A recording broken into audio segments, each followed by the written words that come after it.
Hello everyone in the gallery and welcome to those streaming at home. Our meeting is being held on the traditional lands of the Gunditj Mara, Tapwarong, Jadwajali and Buundi people.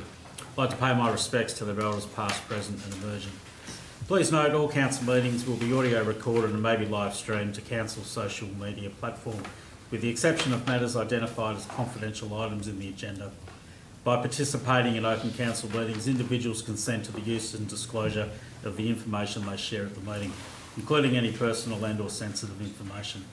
Other than an official council recording, no video or audio recording of proceedings of council meetings will be allowed without the permission of council. Item 3, prayer. Councillor Campbell will lead the meeting in prayer.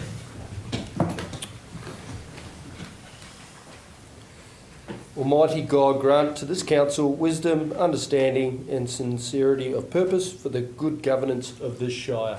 Amen. Item 4, there's no apologies. Item 5, confirmation of minutes. The recommendation is that the minutes of the council meetings held on 9 July 2025 and 30 July 2025 be confirmed as a current record of business transacted. Can I have a move, please? Councillor Calvano, seconder. Councillor Barber. Go to the vote on that. Carried. Item 6, there's no declaration of interest. No. Item 7, no leave of absence. Item 8, there's no questions on notice. Item 9, public deputations. And just to confirm, the time allowed for speaking is 3 minutes. There may be an extension if necessary. And just to remind councillors, if questions are asked, they are to be for clarification of something that's been said in the deputation. Item 9.1, Jenny Rankin, speaking on the Glen Thompson swimming pool.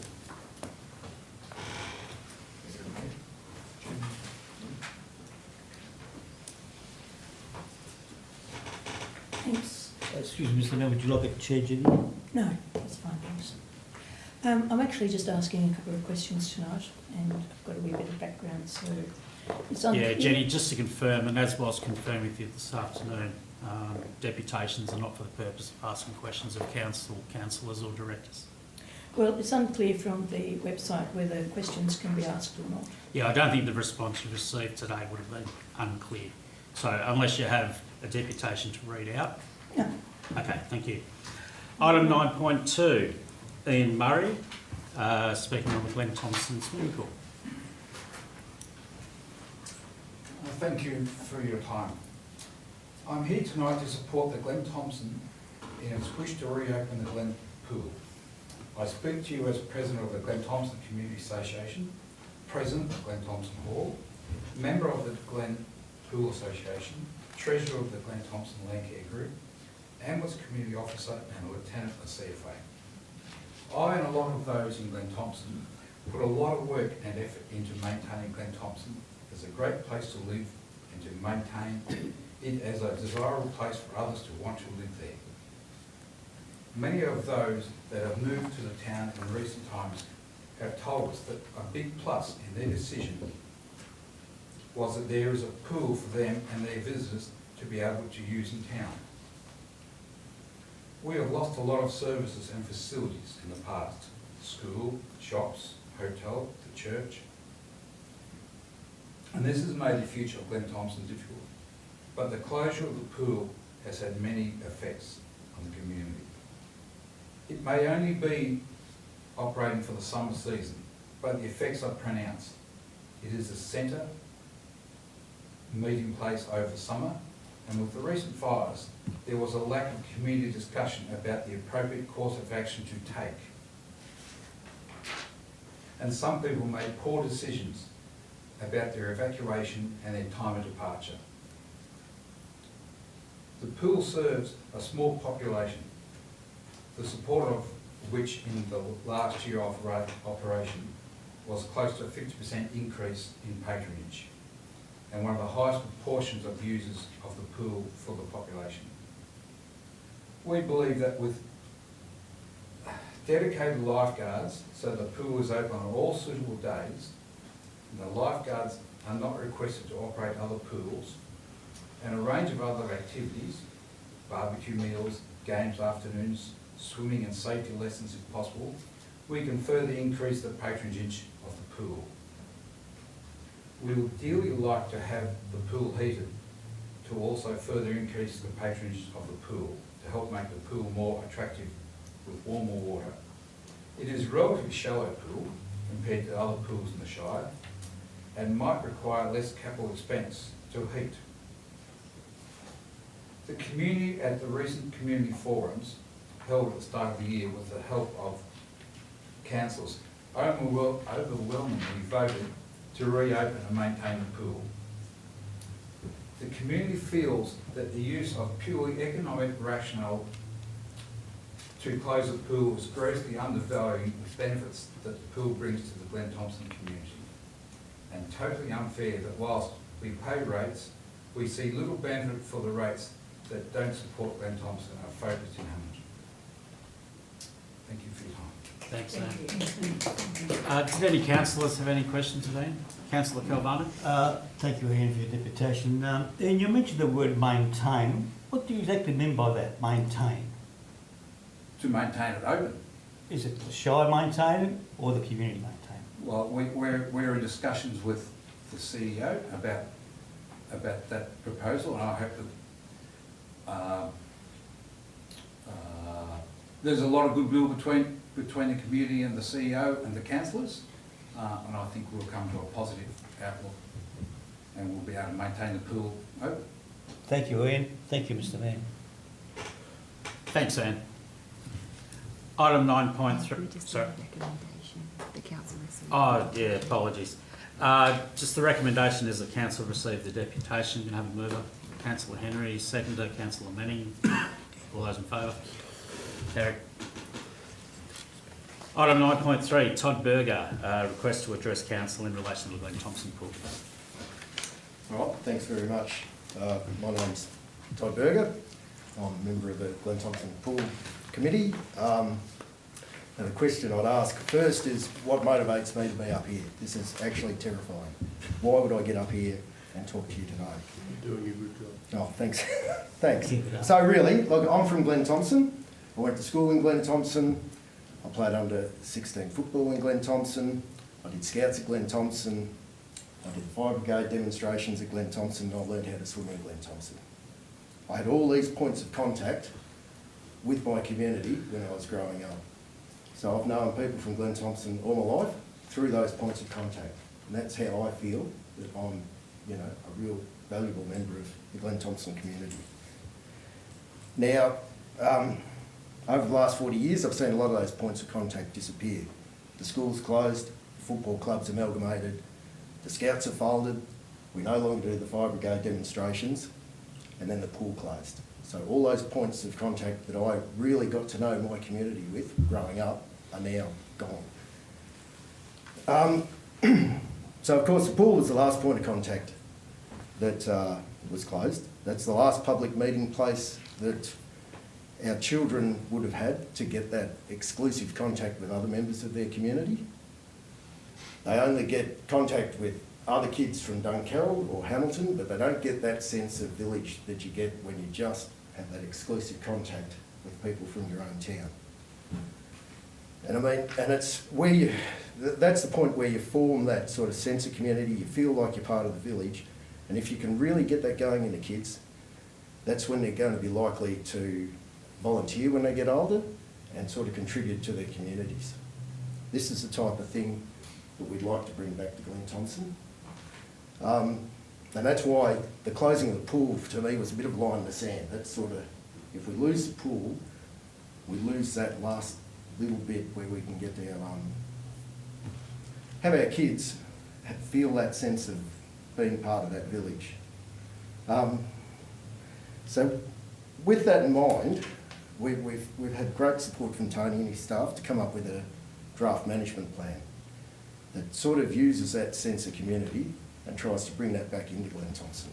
So the core of the plan, the community basically runs the day-to-day operations of the pool, and the Shire retains ownership of the pool and responsibility for maintenance of the asset. That's broad strokes. We're obviously, it's only a draft, we're still negotiating it, but I mean, just to add a little bit more to it, like the swimming pool committee on behalf of its community would be responsible for getting our governance right to start with, formulating and maintaining policies and procedures, sourcing and rostering volunteers and lifeguards, maintaining water quality, minor maintenance, and we'd also get to determine when the pool opens and run programs that are specific for our community and suit the members of our community. Now, none of us have actually run a pool before, so we're not going to be able to just walk in and do it straight away. So part of this proposal brings a pilot program to start with, where the council staff will hold our hand for a year, train us and get us up to speed so that in subsequent years we can run the pool by ourselves. You know, there's been a few costings done on that. I think Councillor Manning might have just passed around an email with this draft on there, so you might have had time to see that.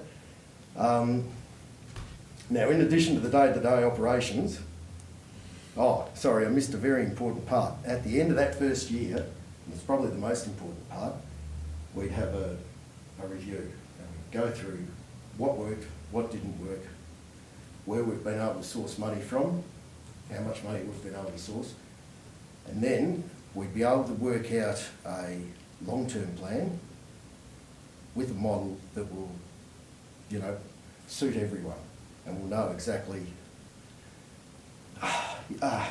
we'll know how much money we need, how much time we need, and just we'll know whether we have the capacity to actually do it properly. So, the community is fully behind us in this. We had a community association meeting a couple of weeks ago. We flagged that this is the way we were negotiating, and we got unanimous support to keep pursuing it, which was great. You know, so, you know, we'd really like to have the council's support on this as a whole. It'd be a great thing to get it up. It'd be a great community building exercise. And I think with a lot of the training and governance and just being there and running something like this, it'll give our community a bit more capacity to even go on to the next project as well. So thank you very much. Thanks, Todd. Todd, just before you sit down. Don't ask too many questions. This will be an easy one. I know where it's coming from. Councillor Campbell. Through you, Mr. Mayor. Todd, just a quick question. Have you found that through this experience that you collectively the town has really come together? Like, have you found it's been a really positive for the community? Well, that last community meeting we had was, you know, it was really good. Everyone was on the same page. There were people giving constructive ideas from all corners of the room.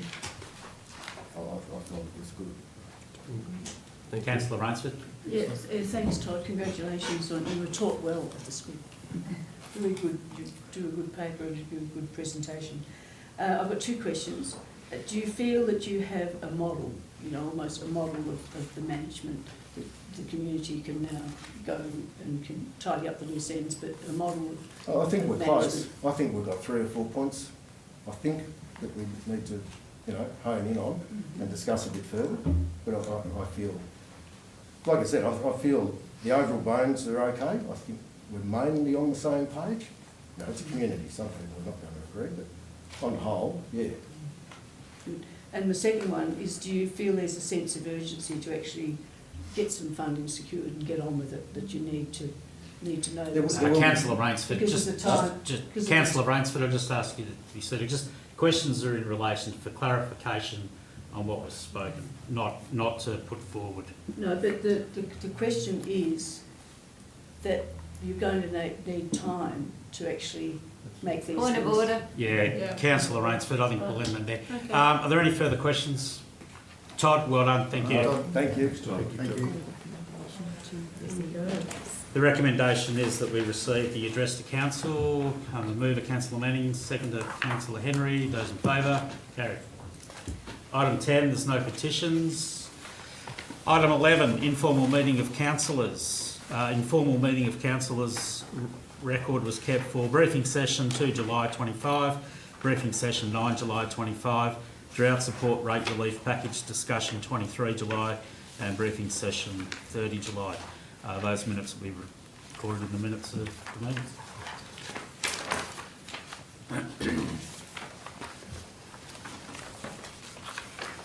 Item 12, Management Reports, 12.1, 2025 Community Satisfaction Survey Results. Director Barber. Thank you, Mr Mayor, and through you, councillors. Results of the 2025 Community Satisfaction Survey carried out by our independent market research consultancy, JWS Research, has been provided to Council. Participation in the Community Satisfaction Survey is optional, and participating councils have a range of choices as to the content and questionnaire. However, some of the data required for the Local Government Performance Reporting Framework, which informs Council's annual report, is only available through this survey. The survey's main objectives are to assess the performance of Southern Grampians Shire Council across a range of measures and to seek insight into ways to provide and improve more effective service delivery. The survey methodology includes completing 400 interviews, meeting quotas for gender and age groups. Each interview takes around 9 minutes. Publicly available phone records are used to ensure that they'll use mobile phones, so are around 50%, so that we ensure that we get a good gender breakup. This year result reflects a stable performance overall and some notable advancements and identified areas for improvement.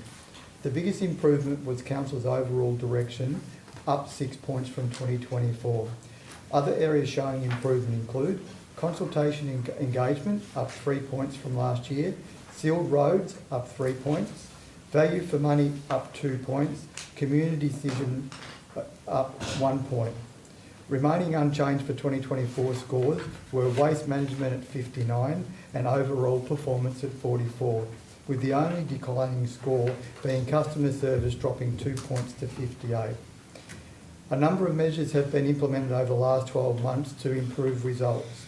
A new website has been implemented, a new customer service request system has been implemented, condition assessments undertaken across Council's managed roads and footpaths, buildings and playgrounds to inform the long-term capital works program and routine response to compliance requirements and maintenance actions. Through community engagement, we reviewed the Road Management Act, offered waste collection fee for services to properties previously not receiving waste curbside collection. New customer service charter has been implemented and improved project communication. Councillors, the recommendation is before you for your consideration. I have a mover. Councillor Henry, seconder. Yeah. I move that the council receive the 2025 Local Government Community Satisfaction Survey Report for the Southern Grampians Shire Council, and if I can speak to it at some point. Seconded, Councillor Barber. Any questions of Director Barber? Councillor Barber. Thank you, through you, Mr Mayor. Director Barber, just with being involved in surveys in the past, and they're inherently difficult to get people to take them, as we could see with the figures to get to 400 people. Is there scope in future surveys to not only do the phone call way, like the mobile phone calls, but also to offer a QR code that people could undertake if they wish to partake in the survey, which may go over 400 people, but would that be a thing that would be possible? Would you like to answer? I'll refer to the CEO because I know he's been doing some work in this area with other councils about the improvement of the survey process. Thank you. Thank you, Director Barber, and through you, Mr Mayor. Thanks for your question, Councillor. We've done a lot of work, as the Director flagged, in this area, looking at a better model for community surveying. Through that work, and as the Director touched on, we've identified there's 2 questions there that need a particular methodology that our auditors are willing to sign off, which has probably prevented us moving away already from the existing survey process that's organised by Local Government Victoria. However, my understanding is that through that work and our discussions with Local Government Victoria, they've actually embraced what we're saying and have gone out to market. So we may well see the survey that we have been historically doing change for later this year or early next year. But on top of that, we do plan to introduce complimentary feedback services, as you suggested, QR codes that people can scan and just give a quick, smiley faces response to, by way of example, at our customer service counters, similar where people are availing of a more detailed service. So, for example, with our planning team and being able to get some real data back from the experiences that those people are having. And the beauty of QR codes is they can go across all our service outlets, whether it's customer service counter at our library or up at HILAC or even at HRLX or maternal child health, etc. Oh, excellent. Thank you. Councillor Manning. My question for Director Barber was in relation to the sealed local roads. We got 36 out of 100, which is terrific. Two parts. How is the survey participant asked about local roads, and is there any way to confirm that the roads they are thinking of are actually roads that council is responsible for? And what are we doing specifically about the condition of our local roads at the moment? Thanks for your question, Councillor Manning. The first thing is the designated roads, whether they're council roads or state roads, is ambiguous. Okay. So we don't know, and that's probably one of the things that the CEO has lent on, is the fact that we don't have any way to prosecute the data that we get to find out how these answers have come about. The Road Management Act that's been redone over the last 12 months will help inform that, as will the asset management process that we went through, and asset assessment through RACUS, which council's had a presentation on, will soon help us as well in selecting the right roads to be reviewed and renewed in the future. So there is work being done in that, which I think will influence better results going forward. But you're quite right in your comment about whether they are the roads that the council have control over or not. Councillor Calvano. Is it question time? Is it question time? No, I'll withdraw my question, thank you. Any further questions? Councillor Henry, to speak to the motion. I just wanted to be brief, but this survey has bothered me for a while, and I have no problem with critique. It just needs to be useful. And while the indicators indicate that 7 of the 8 categories we've improved in, what bothers me about this survey, and I would encourage our leadership team to find an alternative way of gaining more knowledge about how our community feels we're going, is that we have no nuance. We have no way of knowing which services people have accessed that are participating. We don't know what resources they use. We don't know what their specific criticism is of, if it's about value for money. We don't know what it is that they're seeking to make a point about. So I think that is probably the crux of this, that there's no way of driving down into this survey, and considering it's one of those legislated things that we have to do, placed on us by the state government, and we pay for it, it should be useful. So I commend it to you in a weird way. Discussion before. Councillor Calvano. For local government satisfaction survey, it's still a survey, Mr. Mayor, whether we like it or not. I feel that having a local government satisfaction survey will greatly benefit our future performance, as it provides our Shire with guides to become a better Shire. We as a Shire fall short compared to the state average for 2025 survey on overall performance, overall council direction, customer service, community decision, and sealed local roads. We fall short of the state average. I know we have improved from last year to this year, I understand that.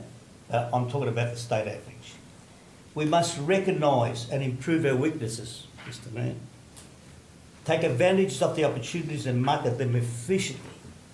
Have projects shovel ready. Timeframes and ways of funding them. to the proposed projects. I am confident we will show our community that there's always room for improvement after a register survey. And as a team of officers and councillors, we will endeavour to do our best to improve the results. Thank you, Mr. Mayor. Discussion I against? have a question. Councillor Rainsford. One of the big things is about where the money comes from and where it's spent, where it goes. So I've got a question that what will be the processes for preparing the budget for the next year, including timelines and the way in which the community may have input? Yeah, Councillor Rainsford, I don't think that's it's got any connection to the recommendation that's before us. It's about getting customers, well, it's one of the major factors. It's not in relation to the survey. Well, what's going to be the process for the community consultation period of the draft budget, or is it going to be? Again, it's not in budget relation next to year? the... So I can't ask that question as to how You we can speak actually for or operate. against the recommendation. You Time can for ask asking questions questions. of the directors. You can ask questions, I thought, any time you can through it. it's not a question. So I'm not allowed to ask the question about how we prepare our budget when there's going to be a draft Point of budget. order. Okay. If the thank question's in relation to the recommendation, but that question isn't. Any further discussion for? Councillor Manning. Obviously, these results, overall, 44 out of 100, we've got a lot of room to improve, and I look forward to doing that over the next 3 years. I agree with Councillor Henry. If we're going to have to do this, we need to get information that is useful, that will actually, we can nut down and see where we can improve. Stand out for me that the lowest scores in all the categories were from an age group who have the highest rate of contact with council, and the highest scores were from an age group who have the lowest contact with council, inferring that those who have more contact with council think that council's doing a worse job. But we don't know why they're contacting council. You know, people giving council the lowest scores were the 35 to 64-year-old group. I can only speculate as to were they more homeowners looking for building or land permits that council didn't have control over legal things. Were the 18 to 34-year-olds looking for young family services or entertainment? We don't know that.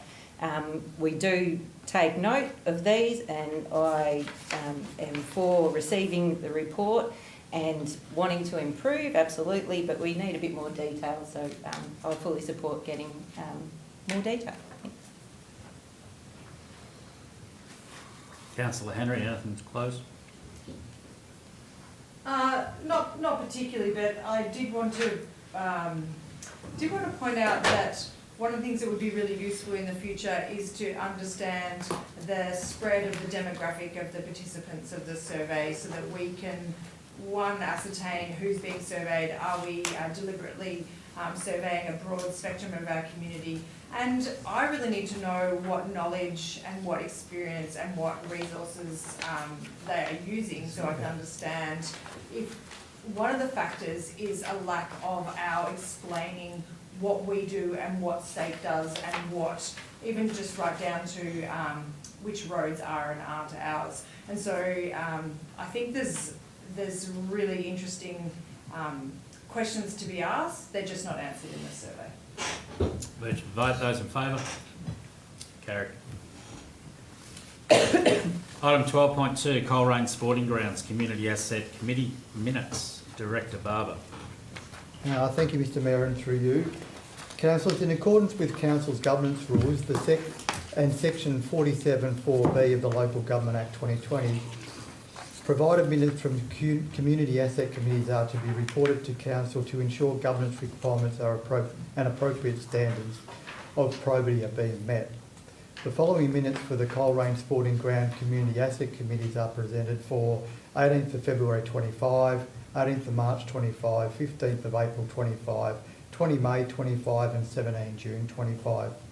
The minutes have been confirmed by the committee and forwarded through to Council's Governance Coordinator for reporting at the next available Council meeting. Council, we just wanted to, out of those minutes, just give you a couple of highlights from the minutes. That over that period there's been new goalposts have been installed, which is terrific, ramp replaced, and we've set the fees for the 25-26 period. And I just wanted to highlight to you the really important work that our community asset committees do.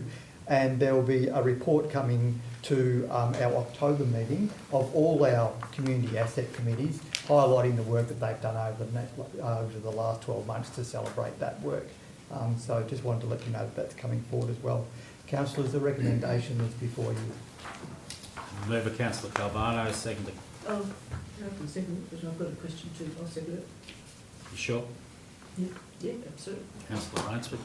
Any questions of Director Barber? Oh, sorry, Mr.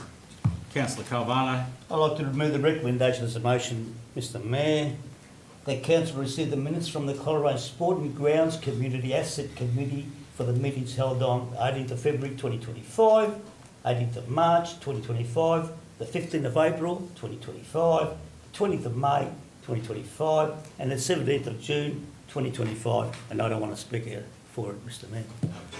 Councillor Rainsford, the second, and question from Yeah, Councillor I've got a Rainsford. question. How does a community develop a community community asset committee, and are insurances covered for that community asset committee? Who carries the insurance? So like the Coleraine Sporting Grounds facility, and how much funds do the asset committees get from council? Because there's half a dozen of them.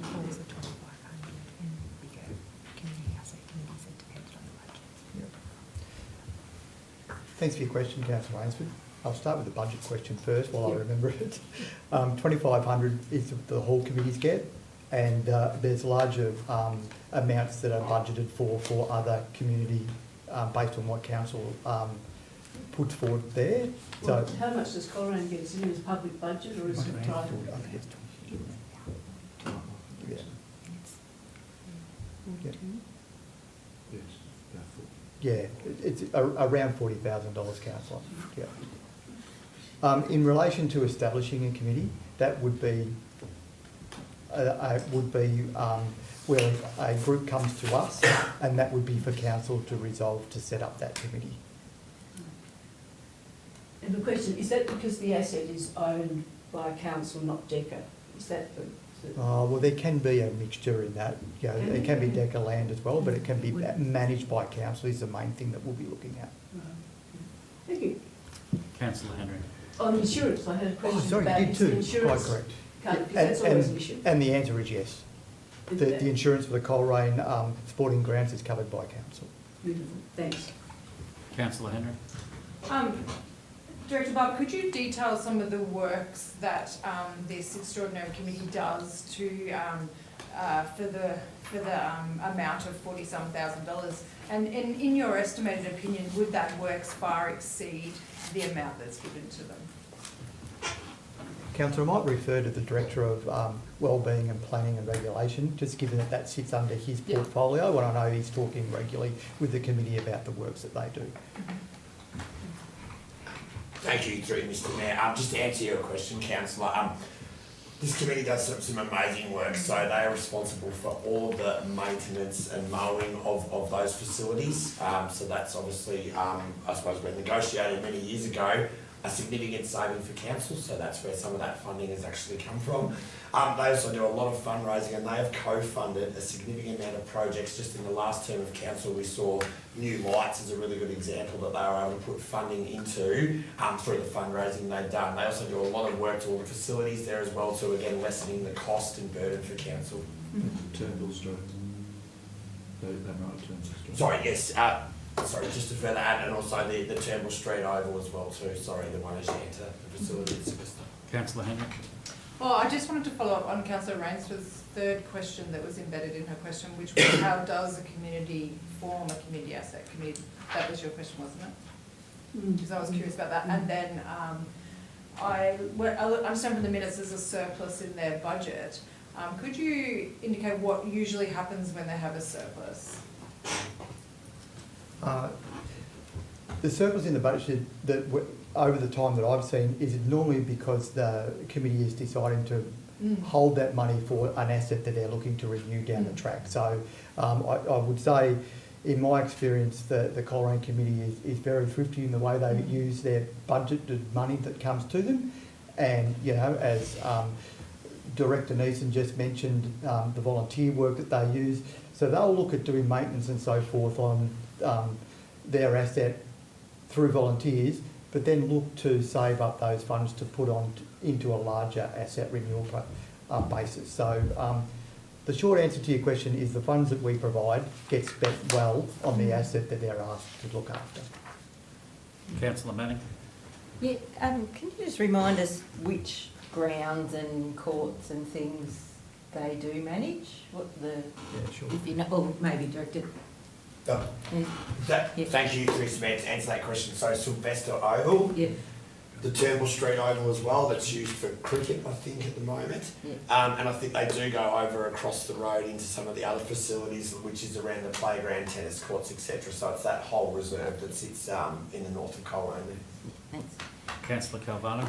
Thank you, Mr Mayor. I just want to know, for example, $40,000 I heard was given to the Coleraine.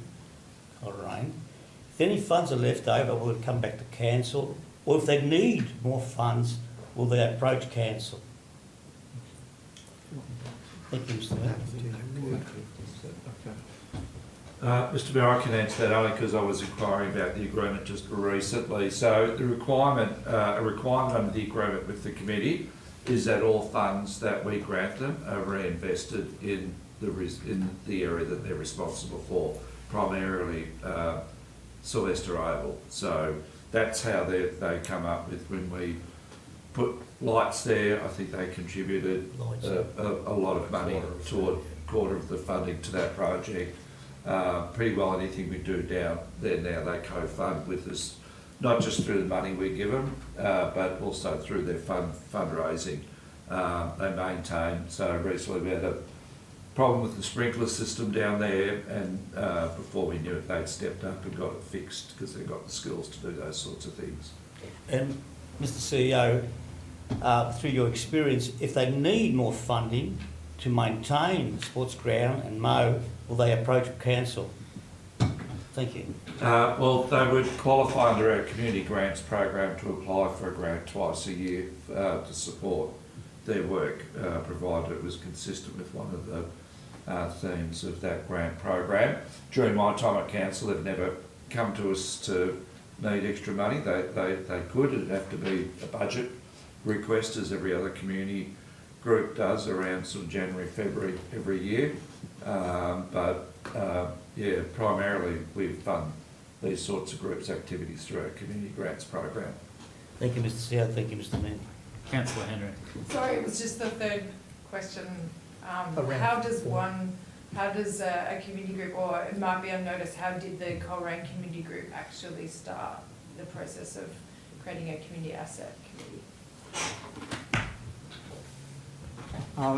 Council, was well before my time when it was formed. I have to go back, but just from the history that I've heard, this is quite a unique scenario for our council in the way that this was put together.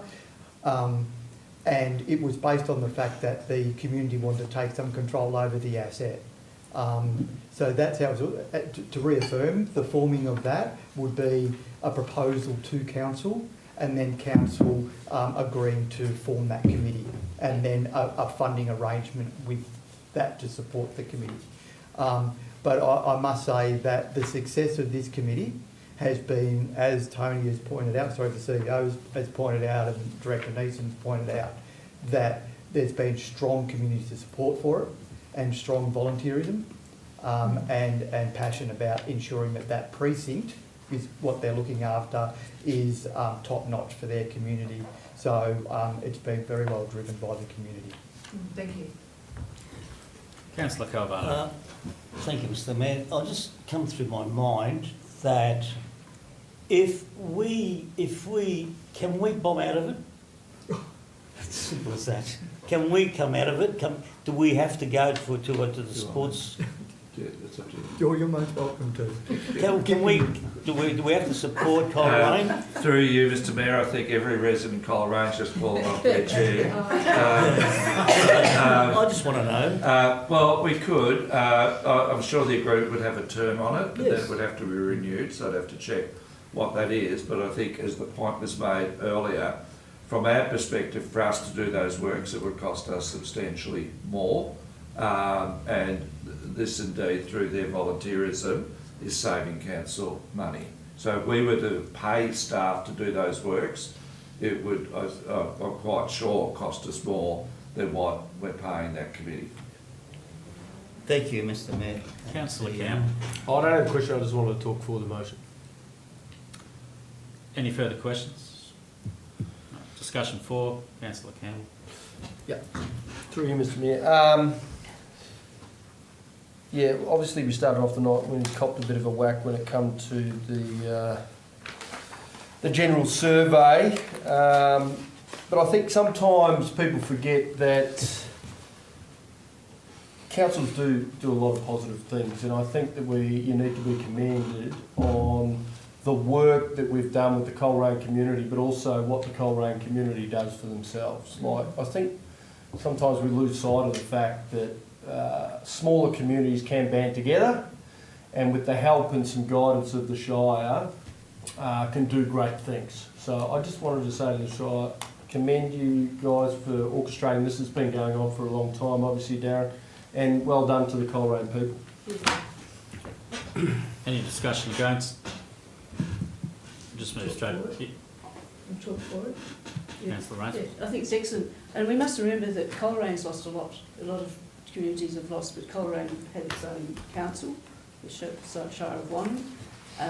They had butter factories, that's what that building with the wool is now. They had a huge number of bank buildings, but now they've got one community bank. And it is because of the community spirit and the community actually doing it and actually saying that they can do it. And after these terms of reference were endorsed in 2021, but I reckon it goes back at least 10 years. And I remember when they used to get $20,000 a year, and now it's $44,500. And well done, Coleraine.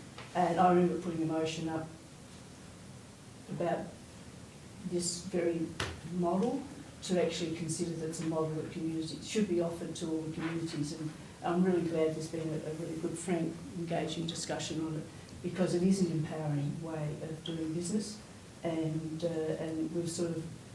we should be looking at how we can help communities do this if this is what they want to do.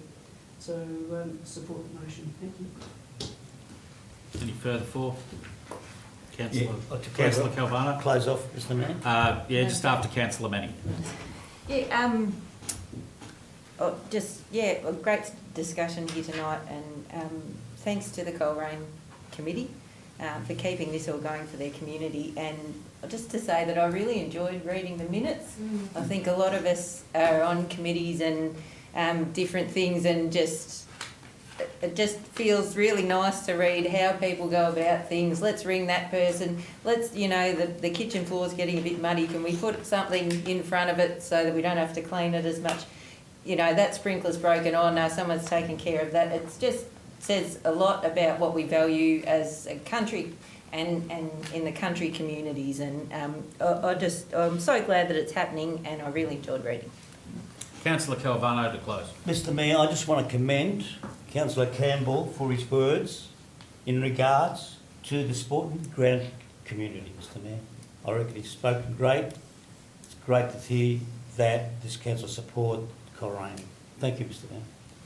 Move to a vote. Those in favour? Carried. Item 12.3, Public IT Use Policy. Director Barber. Thank you, Mr Mayor, and through you.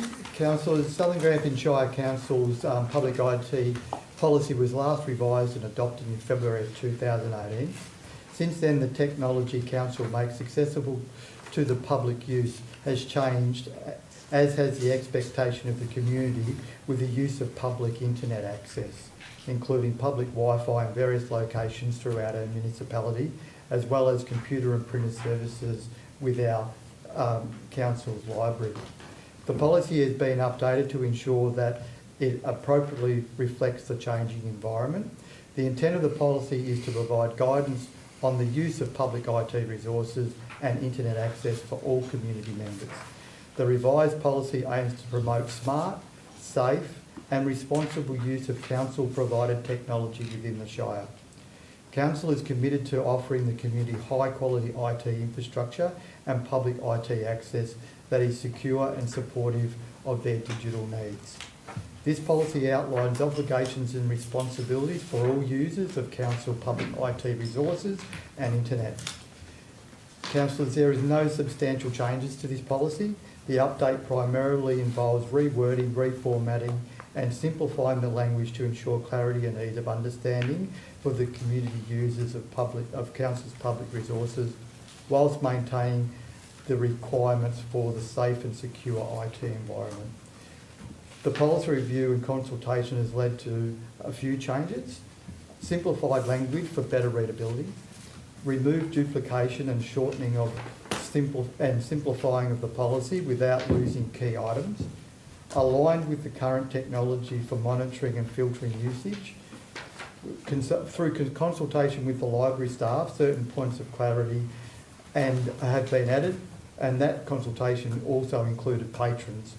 So one of the things that we added in there was that patrons are not to move, disconnect or tamper with council IT equipment. Councillors, the recommendation is for you for your consideration. Further, Councillor Campbell. That a council adopt the revised public IT use policy. Seconder, Councillor Henry. Any questions of Director Barber? Councillor Campbell. I don't know if it's a question or a statement through you, but we put the cart before the horse here. I see that the internet is at the Glen Thompson swimming pool. So does that sort of give everyone a bit of a tick here? And then I see Branksholme Public Wi-Fi. Darren, whereabouts is that located? Because I just want to make sure that we've got good Wi-Fi at the cricket oval for this summer. Whereabouts is that actually? Just let me check. I believe, Councillor, thank you for your question. I believe it's at the Oval. Oh, that's important. Yep. No, that's good. Just wanted to check.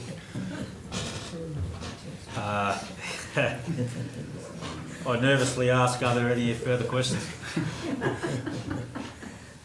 Councillor Campbell, do you wish to speak to the motion? No. Is there any discussion for, against? We'll move straight to the vote. Those in favour? Carried. Item 12.4, AI. I like how they put it in brackets, artificial intelligence, just in case we didn't know. Policy. Come on. Is that for some of the older people in the room? Director Barber. Thank you, and through you, Mr Mayor. Councillor, this is a new policy, so I've written a bit, so just bear with me.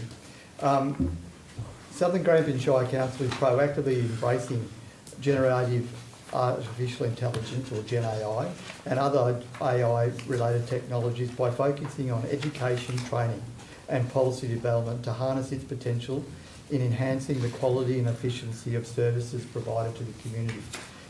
This initiative encourages responsible AI use while addressing risks related to data privacy, security and ethical implications. Southern Grampians Shire Council AI usage policy was developed using AI policies from the State Government of Victoria, local government IT professional associations and other regional councils. These were collated and tailored to council's needs to address key factors that affect government organisations with AI usage. The policy will be reviewed annually, remaining current with legislation updates and maintain flexibility, which councillors would know from the briefing we had how quickly this environment is changing. This policy aims to encourage smart, safe and responsible use of technologies while addressing the risks around privacy data. The purpose of the policy is to establish guidelines for ethical, lawful, transparent and secure use of artificial intelligence by Southern Grampians Shire, aligned with relevant legislation as well as government frameworks and guidelines. Southern Grampians Shire Council strives to be an innovative organisation using modern technology to improve operations. This approach aims to enhance professionalism and efficiency in service delivery while recognising the risks and benefits of tools like artificial intelligence. This ensures the organisation is equipped to meet challenges in a continually modernising world. This policy aims to enhance service delivery, support informed decision making and ensure AI usage is compliant, accountable and beneficial to our community. The policy applies to all AI systems and tools developed, acquired or used by Council, including machine learning models, automation tools, data analytics and other decision-making technologies. It is relevant to all employees, contractors and third-party vendors engaged with AI in Council operations. Council is committed to safeguarding business information, customer data and compliance with security and privacy regulations while ensuring AI usage maintains work quality and transparency. Given AI's rapid evolution and potential risks, employees must ensure they understand their responsibilities regarding its use, especially regarding publicly available generative AI tools such as ChatGPT and the associated risks surrounding privacy and data. Employees will be provided with training and information to equip them with the knowledge to use these tools safely and effectively. And councillors, I'd like to let you know that only in the last fortnight has all our executive and key staff gone through some training on AI and how to best use the product and especially around the security aspects of the product. The Business Systems and Transformation Department will maintain the software register of all software used across Council that contains AI tools or features. This policy will be updated regularly as AI technology and its safe practices evolve. The policy includes principles for AI use for human, societal and environmental wellbeing, human-centred values, fairness, privacy protection and security, reliability and safety, transparency and explainability, and accountability. Councillors, the recommendation is before you for your consideration. Have a mover. Councillor Barber. Mr Mayor, I recommend that the council adopt the artificial intelligence AI usage policy. Seconder, Councillor Manning. Questions of Director Barber? Councillor Barber. Thank you, through you, Mr Mayor. Director Barber, I note that you said that we review the policy every 12 months, and being that technology does move fast, would you look at this policy as a fluid document that we may need to update it before 12 months is up, maybe even 6 months, if technology is moving at a rate that we didn't expect? Thank you for your question, Councillor Barber. Absolutely. If we, that's just a recommendation at the moment, but if we saw that changes had evolved quickly, that we need to come in earlier to Council to make some changes to that policy, we'd be definitely doing that. Councillor Manning. Oh, I think that's okay. Oh, okay. Yeah. What kind of things are you expecting that we can use in the council setting that people are already using to improve council? Any specific? Thanks for your question, Councillor Manning. It's a really difficult question to answer actually because it's evolving so quickly. So there's obviously the clear examples at the moment around simple things like report writing, things like that, and that's very much what the training we had the other week was about, and especially about using the right prompts in the technology to get the right answers. And most importantly, and nobody will be surprised by this, that the work that comes out of that tool is evaluated and altered to your style and the way that you write. So although you've got some guidance through that product, it's still your work and it needs to be fact checked and ensure that it's accurate as well. So that's the obvious. But then, and I say these things as they're developing. We spoke before about the Rackers tool, and for the people in our gallery, the Rackers tool is a process that we've gone through to assess all our roads and footpaths across council, which gives us the ability to look at all our assets very clearly, bit by bit, and then assess what roads we are going to maintain first. There's AI over the top of that now that actually can help do that work of assessing what roads need to be maintained first. So we're going to see massive change in this. You know, some of the statistics we saw of from the training we did was there's 1 million people an hour engaging in AI now. That's how quick this is evolving. The examples that I've had is it's like when the internet first came online. That's how quick it's evolving as a tool. So there'll be some, but I think the important thing is to have the policy and framework in place, and we just do it step by step and make sure whatever we're doing brings value to our community, that we're providing services better. And those services might be by the fact that we can do things through AI and loosen up resources that they can actually be spent on things like face-to-face contact with our community. Thank you. Councillor Henry. Thank you. I couldn't see in the policy, and forgive me if it's there, and I appreciate the comments on the rapidly changing space.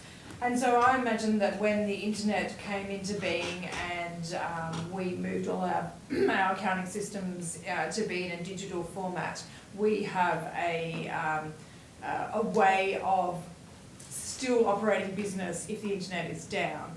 And the question I think that bears or warrants future investigation is AI has the potential to atrophy or to make obsolete some skills that it will take on. And so if the internet or AI goes down, how do we, or will we assess that risk in terms of what gaps it will leave us if it ceases to exist?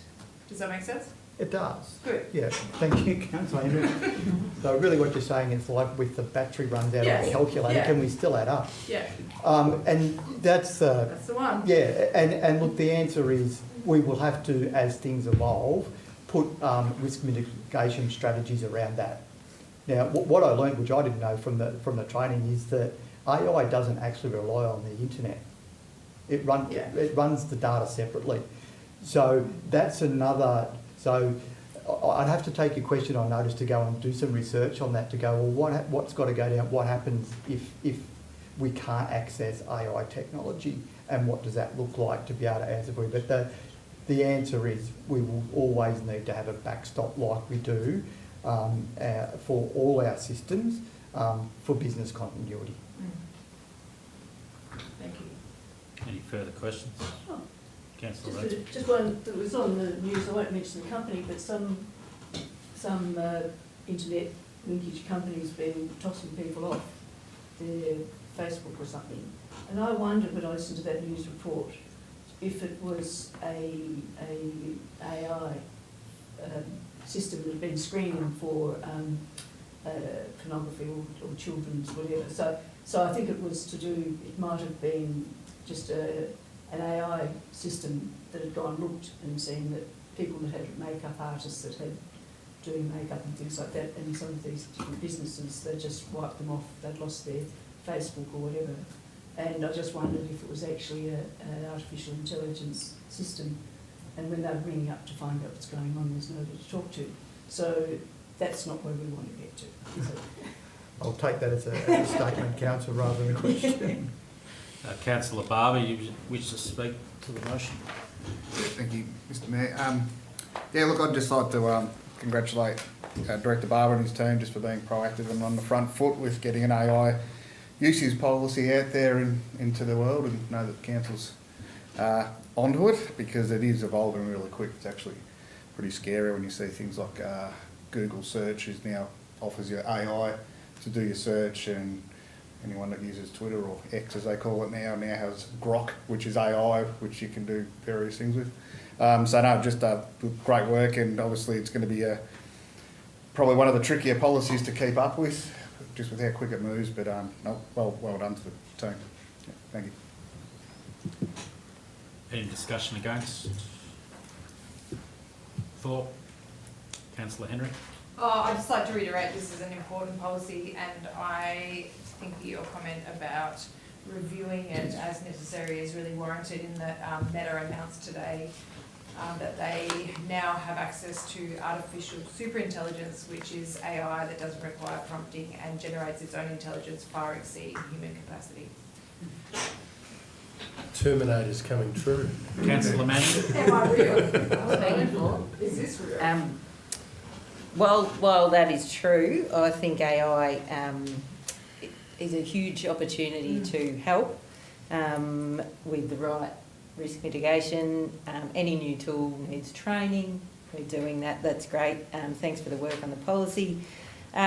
We've already been using, it's fairly common, GPS, modelling, social media feeds, spell check, Google search. These are all forms of AI that we've been pretty common now. And I've always wanted a personal assistant, and I think this might be my best shot. So I really look forward to knowing more. Any further for? Move to a vote. Those in favour? Carried. Item 12.5, exhibition of draft council plan 2025-2029. Mr. CEO. Thank you, Mr Mayor. Council's tonight's report seeks Council's approval for the public exhibition of the draft council plan for 2025 to 2029 for a period of 14 days. Section 90 of the Local Government Act 2020 requires Council to prepare and approve a council plan by the 31st of October in the year following a general election, noting this has effect on the 1st of July.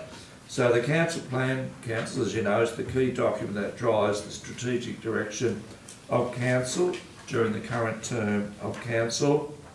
The council plan seeks to outline where council and the community will be by 2029 and how council will achieve these outcomes.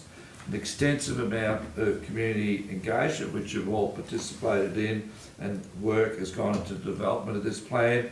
The draft plan identifies 5 fundamental priority areas for the next 4 years, which have formed the themes that are the backbone of the council plan. And these are support our community, grow our regional economy, maintain and renew our infrastructure, protect our natural environment, provide strong governance and leadership.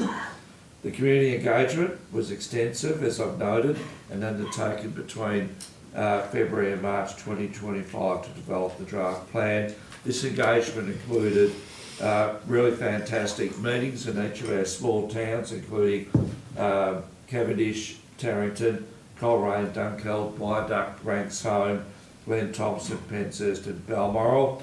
We also undertook several sessions targeting youth. One was down at the Hamilton Pump Track, the other one was at the Coleraine Pool Party, and another one at Hylac. Also, council undertook an online survey, which was available for the duration of the engagement period. And in addition, we opened a pop-up shop in Grey Street, Hamilton, for a period of time. So council, the recommendation is there, which I endorse. And the mover, Councillor Calvano. Thank you, Mr Mayor. I've made the recommendation as written as the motion. Thank you, Mr Mayor. Seconder, Councillor. I'll have to go over. Councillor Manning. Hey. Any questions of the CEO? Councillor Rainsford. Thanks very much. Just looking, from what I understand, this is a combination of our health and wellbeing and our council plan, isn't it?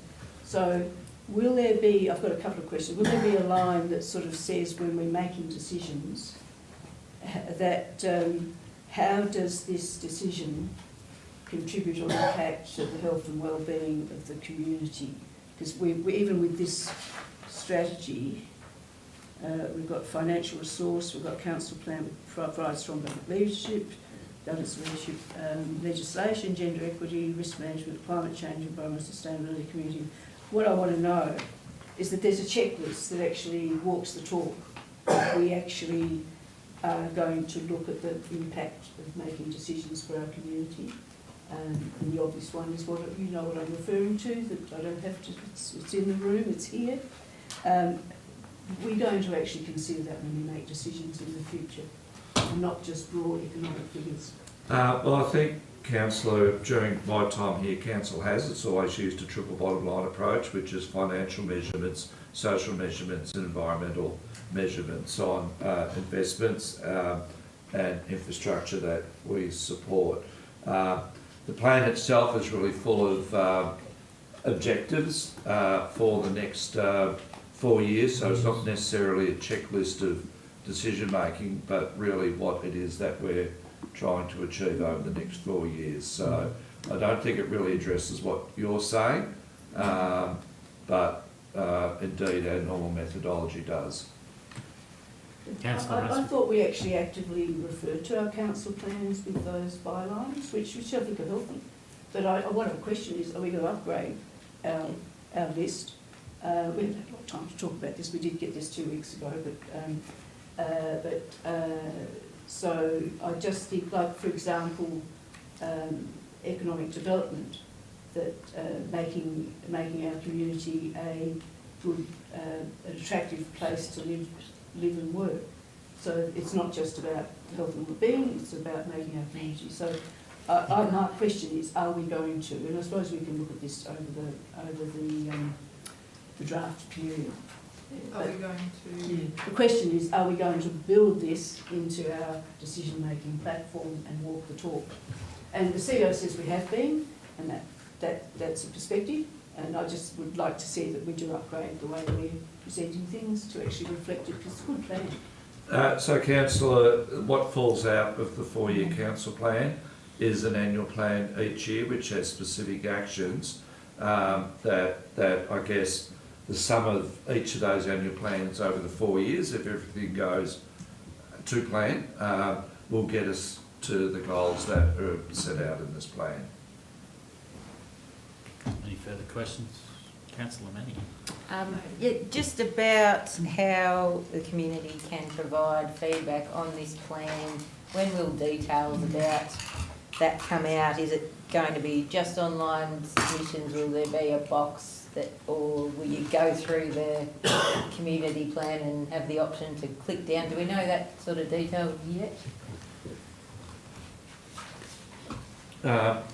Thank you, Council. So it will be available online, but people will be also able to come into our customer service counters and get a hard copy, if that answers your question. Mark it up and... Yes, yes.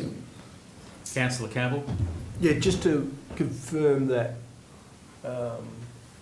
Mr.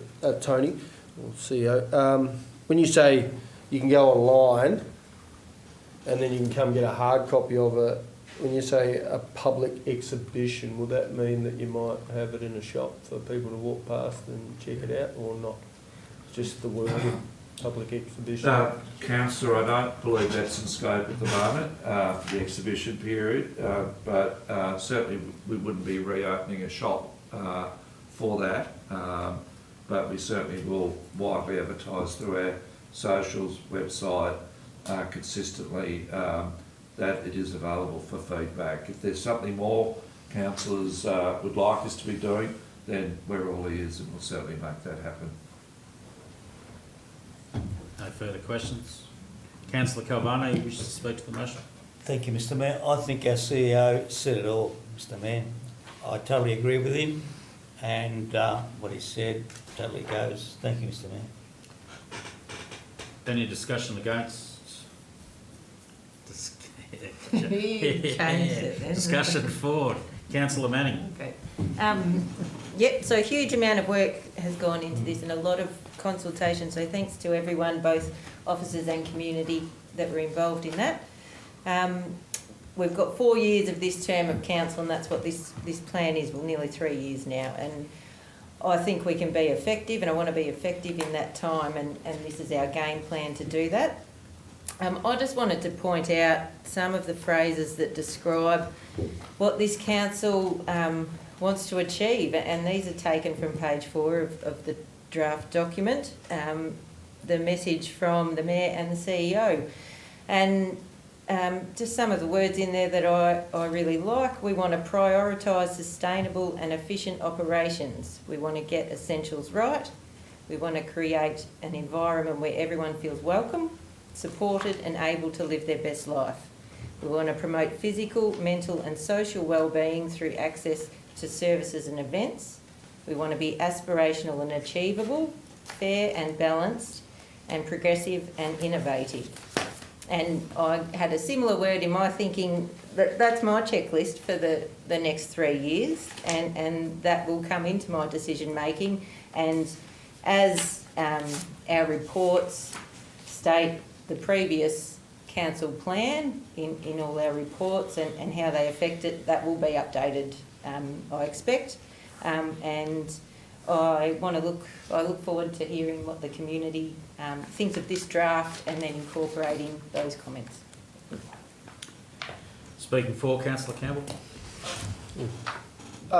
Yeah, I just want to obviously say I applaud people to come in over the next 14 days and have your say. Have a look at the draft plan from your community and see what they've written about what the community actually wants, because we can create these plans, which we've obviously created with the help of the community, but we really want a bit more buy-in over the next 14 days. So to provide us with more information if we need to tweak it here or tweak it there, because these things can sometimes be taken as a bit of tokenism. That's just the reality. And we as a council, if we can be given feedback to try and tweak it the way we want to tweak it, then I believe that we can tick the boxes going forward over the next 4 years, because we do want to see things get done. We want to make sure that our constituents are listened to throughout the whole Shire, and hoping that people come and check it all out. Thanks. Any further for? Councillor Rainsford. Yeah, look, I think it's good. It is very generic in a way, but it's identified those 5 pillars that are important, and then it comes with the detail of what we end up doing. I think that there was a lot of more detail that came from each community, and I remember at the briefing saying, will we be able, could we put that collation back to each community? Do people remember that? Because there was a document that actually had each community's summary, and I think that would be good, useful for them to see in more detail. We had to condense it to this specific plans, and just focusing, we've got some curly ones we're going to be dealing with, protecting our landscapes. You know, protecting the landscapes, trying to work with climate change, wind towers, those sorts of things, transmission lines. So we've got the data, so we value it, so we've got in our council plan that we value it, how we actually do it and deliver. That's going to be interesting because we have no powers, so that's really a tough one. And the one that finally, I think it is really important, the transparent decision making, promote the best value and value for money for ratepayers, so they need to really know what we're doing there, and listen to the community, ensure clear communication and engagement, and listen to their questions and listen to what their concerns are, and advocate to what our community needs, and strong financial management. So it's a good basis to work from. Thank you. Move to a vote. Those in favour? Carry. Item 12.6, MAV State Council motions. Mr CEO. Thank you, Mr Mayor. Councillors, the report before you seeks approval to table 4 proposed motions at the upcoming Municipal Association Victoria State Council meeting, which will be held on Friday the 10th of October. So as you know, councillors, the Municipal Association Victoria is the peak body for all 79 councils in the state.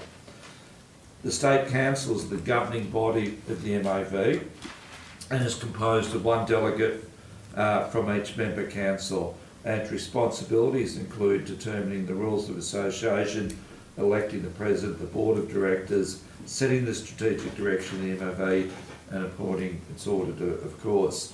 State Council meets twice a year, at which each council member can propose motions which the delegates then vote on. Accepted motions shape MAV policy and advocacy priorities. So for Southern Grampians, this is a really great opportunity to put forward motions that on topics that we know are really important.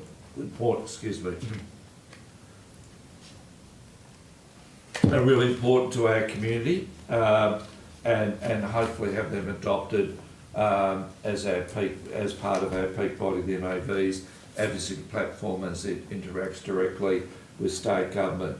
So following discussion with councillors and senior officers, there are 4 motions there, councillor. I won't read them all out. First one is really about renewal of aged pool infrastructure. So our council has a large number of pools that were all built many decades ago and are all approaching that period where you would be concerned about their end of life. The other one is, of course, is farmer support, which is incredibly important through this drought that we still don't have a line of sight on as to when this drought will end. And the third one is regarding the Emergency Services Volunteer Fund. And I just wanted to mention to Council that this one is requesting a formal parliamentary inquiry into the implementation of the Emergency Services Volunteer Fund. We feel that is the best way to get true transparency and understanding of the impact of the implementation of this new fund on all Victorians. And the final one there is regarding waste funding for councillors who are shouldering a significant burden, as is our communities, in terms of implementing the state government's legislated requirements under waste. And we're certainly seeking greater funding to be redirected to councils, particularly the landfill levy that our community pays every time they go to a transfer station. But that funding goes into the coffers of the state government, and we don't see any of that, and we believe that should be redirected to council. So councillors, those motions are there before you to consider. Have a mover. Councillor Henry.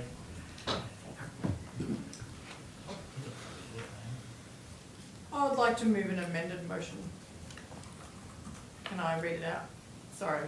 Yeah, Yes. okay. Yep. Okay, it's only just got one extra thing. Okay. I move that Council 1 endorses the following motions to be submitted to the MAV for tabling at the State Council meeting on Friday the 10th of October 2025. That A, the Municipal Association of Victoria advocates to state and federal governments for greater renewal investment in aquatic facilities in regional and rural Victoria to assist local government to replace aquatic facilities that are at end of life. B, that the Municipal Association of Victoria write to the Premier of Victoria to 1, thank the state government for its drought support relief package announced on the 4th of July 2025, and 2, request that the state government formally acknowledge that the financial distress caused by the current drought in southwest Victoria will take a good many seasons to repair, and consequently our farmers will require continued support beyond the package announced on the 4th of July 2025. C, the MAV, through its advocacy, call on the Victorian State Government to conduct a parliamentary inquiry into the equity and impact of the Emergency Services Volunteer Fund on farmers in Victoria. D, that the MAV write to the Ministers for the Victorian Department of Energy, Environment and Climate Action to call on the Victorian Government to review the curbside waste reform as proposed by Recycling Victoria and the anticipated costs to Council. 2, seek assurances for funding opportunities to councils for curbside collection infrastructure and ongoing support for processing requirements. 3, call on the Victorian Government to provide a greater investment for the container deposit scheme, which directs financial support to Vic Return for more regional infrastructure. 4, call on the Victorian Government to increase reinvestment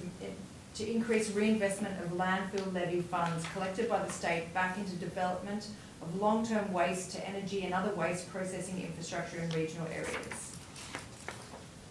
And E, there may be right to the relevant minister to advocate for flight subsidies into rural areas where necessary. Appropriate. We have to go a little bit slower. That the MAV right, I'm just going to steal your words, the MAV through its advocacy call on the Victorian State Government to advocate for flight subsidies into rural areas in line with other states.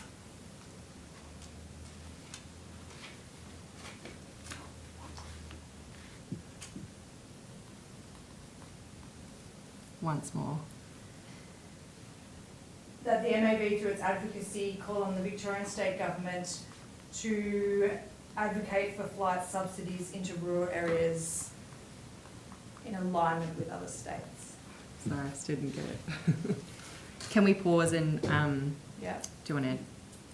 Do you want to end? Do you want me to just read really slow? Yeah. Sorry. I do talk really fast. Mr Mayor, if I may, could I just suggest an amendment, just listening to that? Yeah. Could we just call it passenger flights, Yes. just to be clear? Yes. That the MAV that the MAV through its advocacy Yep. call on the Victorian State Government Mm-hmm. to advocate or to subsidise passenger flights into rural areas. Do you want me to go back? Yep. In alignment with other states in Australia. Does that work? Yep. Yeah. And then, sorry, I don't usually do that. There was a long conversation about that we don't get any flight subsidies in Victoria. And two, authorise the CEO and/or council's delegate at the state councils to alter the motions without changing their effect, following discussions with the MAV and other councils with similar motions to support the motions being tabled, i.e. be collaborative. So Mayor and CEO both comfortable with that? Yes, if you're referring to the delegate won't be the mayor. I'll be at the state council, and I believe Councillor Campbell's attending. Are you happy with that? Are you? I'm happy to second Okay. So, Sorry, I pulled you a Swiftie. second for the Good one, we amendment. got it today. Yeah. Well, it's not an amendment because we don't have a It motion hasn't on been the called yet. table, so it's It's just a just- straight up it's the motion. motion. That is the motion, I'm happy to Second to Councillor Rainsford. Any questions of Mr CEO? Councillor, oh gee. Sorry. Slowly, Councillor Henry. No, my question is, given the motion in regard to flight subsidies, is this a significant amount of work to prepare the background for the MAB? Have I just plonked something on your desk?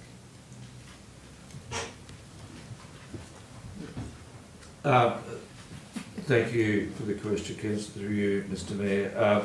No, I don't think it's a significant amount of work. I'll need to, I guess, think about gaining regional support for the motion, to know there's a body of councils willing to get behind it. And I think there probably will be. I think there's probably a lack of awareness though amongst councils as to what arrangements are in place in other states that Victorians do miss out on.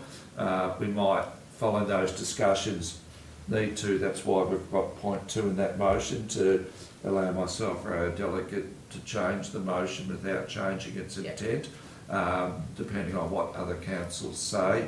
I know, you know, in New South Wales, Queensland, Western Australia, South Australia, passenger flights are subsidised into areas that are not serviced well by other forms of public transport. So we would be a prime candidate for that. No passenger rail, very poor bus services. Questions, Councillor Rainsford? You wouldn't have read yet that I've just circulated the Corangamite ones through our regional rep is Ruth Christine, and they've actually, a couple of the motions link up. So what, and can I just explain that what actually happens is that they'll collate they want them early because the meeting's not till October, and they'll collate them and group them up. And that's where you need whoever's the delegate at the time to be able to say that they approve those changes. And there's one on landfill, getting those landfill levies going back to Corangamite. So I'm the current delegate, but I'm going on a family holiday that week. So I'm putting the priority of the family, so somebody else is going to attend. And I think it's good that we've got a good range of motions, and I commend them and the work that's been done on them. Thank you. Any further questions? Councillor Henry, do you wish to speak to the motion? I think I've spoken enough, Mr Mayor. We won't take a vote on that. Any further discussion for Councillor Manning?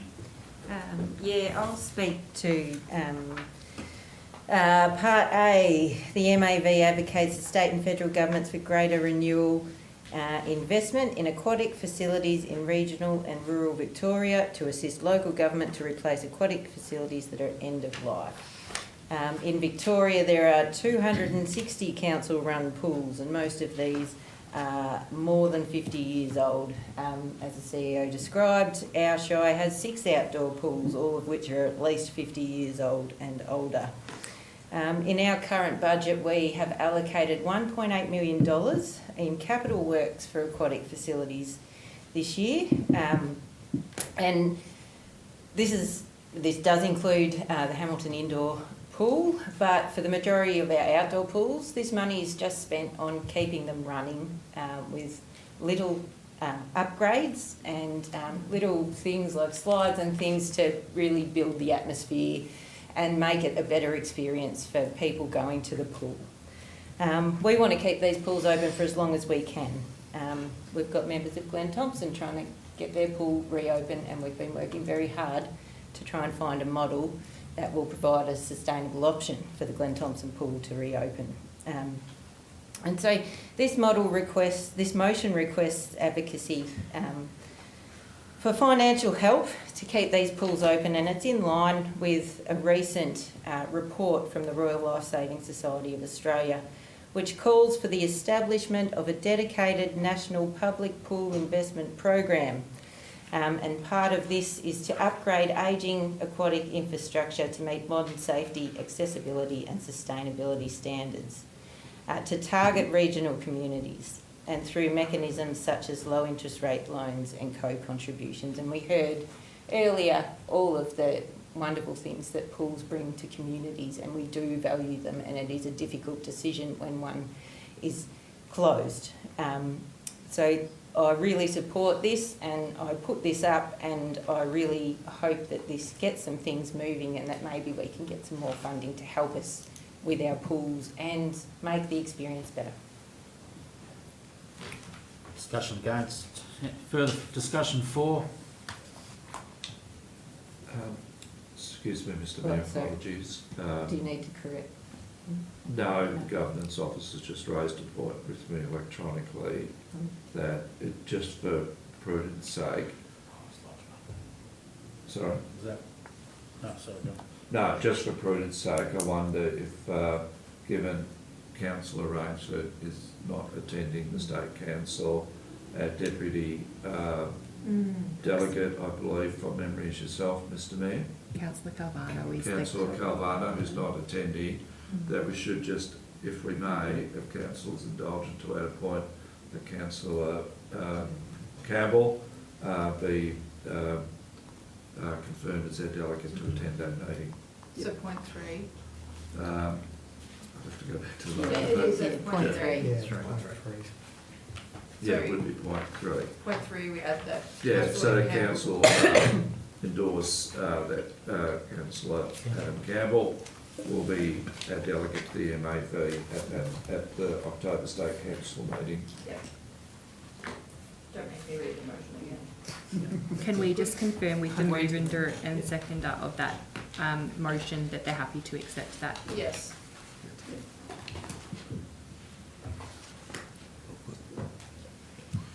Move for vote. Those in favour? Carried. Item 12.7, Road Management Plan. Acting Director Jonas. Thank you, Mr. Mayor. Through you, Mr. Mayor. Councillors, the report before you refers to the adoption of Council Road Management Plan 2025-2029. Council is required under the Road Management Act 24 and the Road Management Regulation to review its road management plan every 4 years. This plan aligns Council's approach to road inspection, maintenance response, and also intervention levels. Community engagement and consultation was conducted during June-July 2025, and more than 50 residents participated in the engagement. All feedback received have been incorporated into the final draft of the plan. Councillors, a recommendation is before you for your consideration. Have a mover. Councillor Barber. Mr Mayor, I move that we accept the recommendation that council adopt the road management plan 2025-2029. Seconder, councillor Henry. Any questions of Acting Director Thomas? Councillor Henry. Acting Director, could you just detail the significant, or what I believe to be significant upgrade in our knowledge of our roads and footpaths, given our new data that we have? Through you, Mr. Mayor. Councillors, recently we complete the RACAS assessment, which we now have video footage of all roads and footpaths across our municipality. So we have real data on the actual conditions.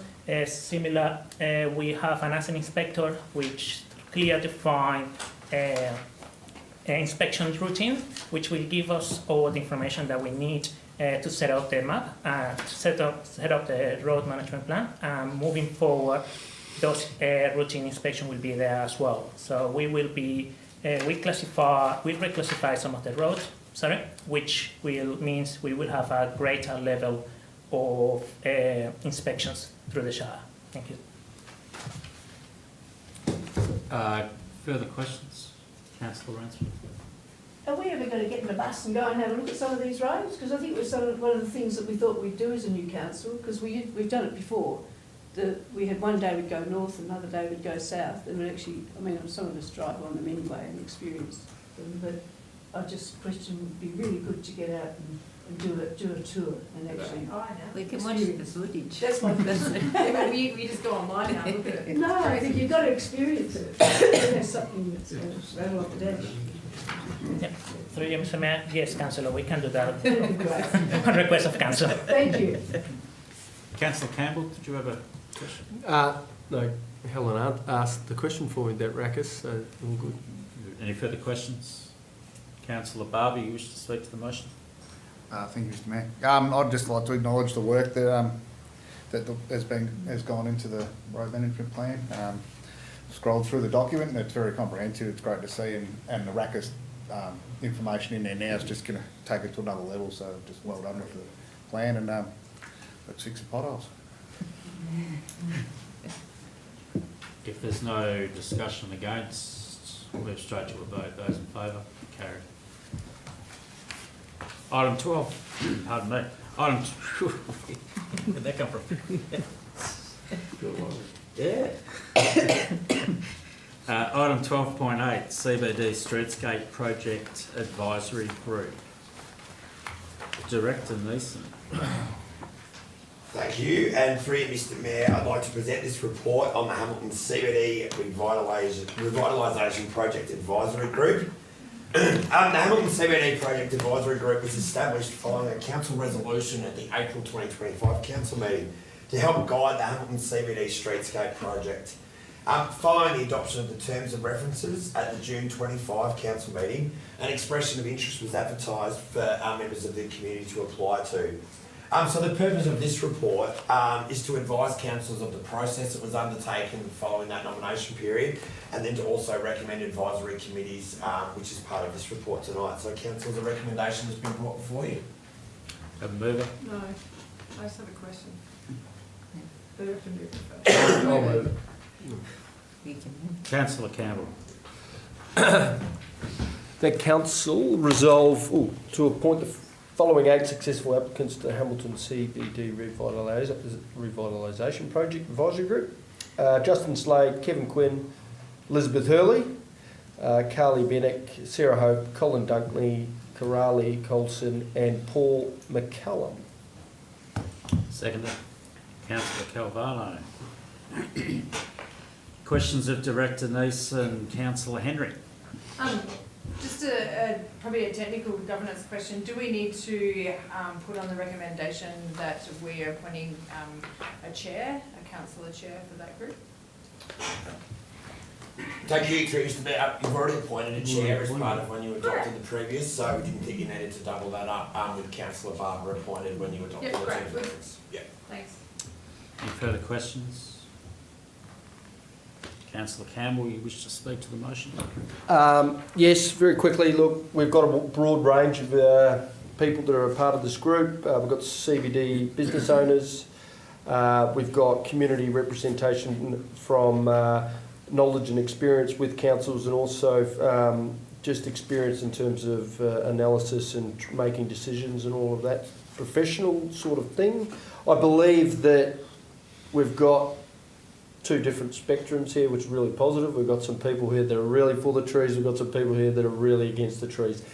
And when this motion was first brought up, it was very polarising. We had a lot of people in the room, and I believe that whatever decision these great people will make, we know as a council we can sit here firmly and say that we have really consulted the public, and it is a public decision. So, thank you. Can I just put a point of order there? I think I know where you're going. Did I jump? So I just want to be really clear that this is not a decision-making group, this is an advisory group. Advisory, yeah, apologies. No, that's all right, just clarifying.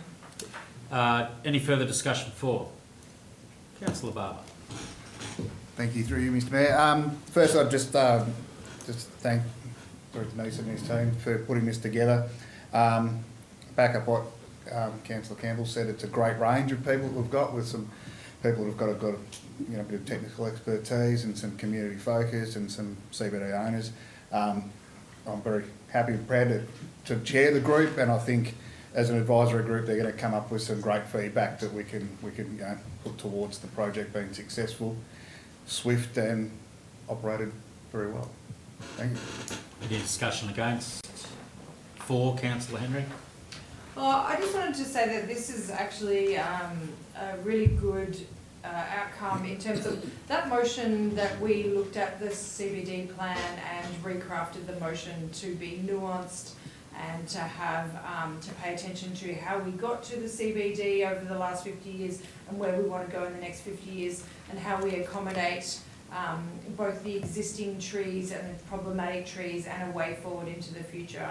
I actually think it was one of the nicest motions I've ever seen in terms of community coming together and compromising and speaking and communicating and finding that middle ground. So I look forward to the advice that these community members are able to give us. Any further for? Councillor Campbell to close? No. Move to a vote. Those in favour? Carried. Item 12.9, Capital Works Monthly Report, end June 2025. Acting Director Donis. Thank you, Mr. Mayor. Through you, Mr. Mayor. Councillors, the report in front of you relates to the final status report for the 2024-2025 Capital Works Programme, including projects carried over from 2023-2024. It is important to know that 228 projects were completed, and last financial year was the biggest expenditure year for Council in terms of capital work, with over $23 million spent. The targets set for new and upgrade and renew were achieved, with only pending the compliance one. Councillors, a recommendation is before you for your consideration. Have a mover. Councillor Henry.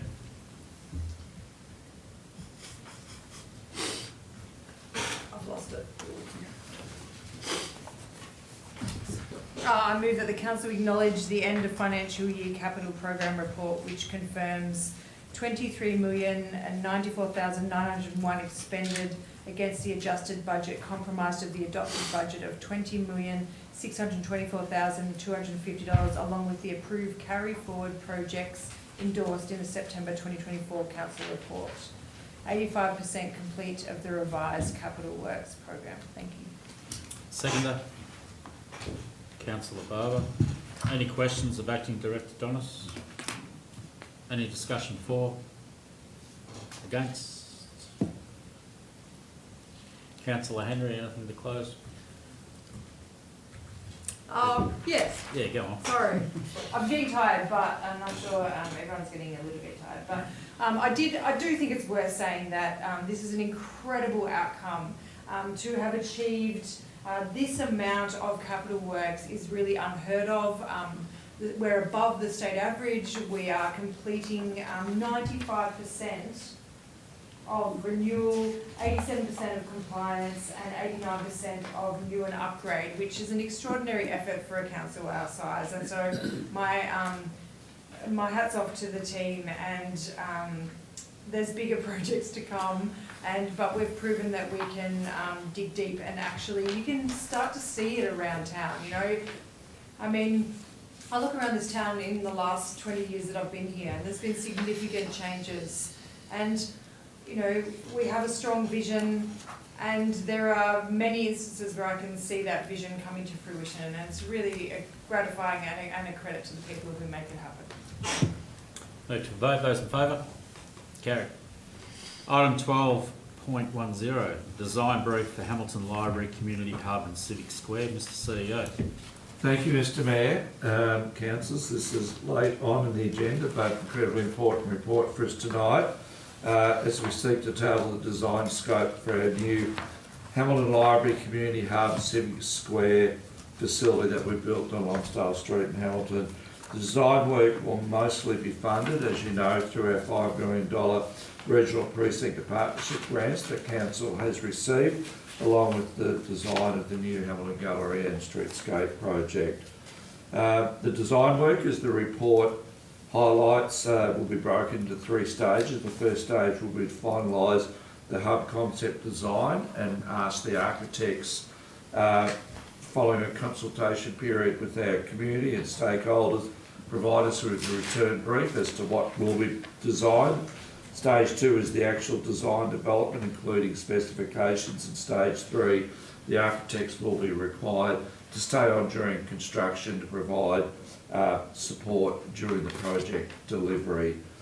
So councillors, as you know, and as we've discussed, libraries change lives, and our library in Hamilton is a much loved facility by our community, with over 68,000 visitors a year and programs that are consistently sold out. Libraries are now about so much more than books. They are about community development, about helping toddlers commence their lifelong love of reading, about people getting help with technology to open simple things like Gov accounts, being a place for people to socialise and connect with others. They are indeed now an extension of our living rooms. Our current library is undersized, and whilst it is well used, cannot fulfil a lot of these needs that our community has, and we're seeing modern new libraries delivered for their communities around the state. Adding to the importance of this design process is the inclusion of a digital hub for the first time in the Hamilton, which will support individuals, community groups and businesses to have strong digital access, and importantly, as you know, help address our Shire's poor educational attainment rates. With the inclusion of maternal child health and other allied health services, as well as our state government agency partners who will be in this new building with us, this new facility will truly be a one-stop shop for our community. Once endorsed by council, the design brief will go out to the open market through a tender process and be assessed as per our procurement policies. Councillors, the motion is before you. Have a mover, Councillor Manning. Yep. I move that Council endorse the Hamilton Library, Community Hub and Civic Square design brief for the purposes of commencing the respective procurement process to secure architectural services. Seconder, Councillor Henry. Any questions of Mr CEO? Councillor Rainsford. Yeah, thanks. The first one is on page 56, at the top of it, there's an alternative plan. Look, it's very exciting to think big and go big, but there's an inconsistency here with our adopted CBD master plan, which says that council should have multi-storey buildings in the CBD to maximise the value that we've invested in the CBD infrastructure.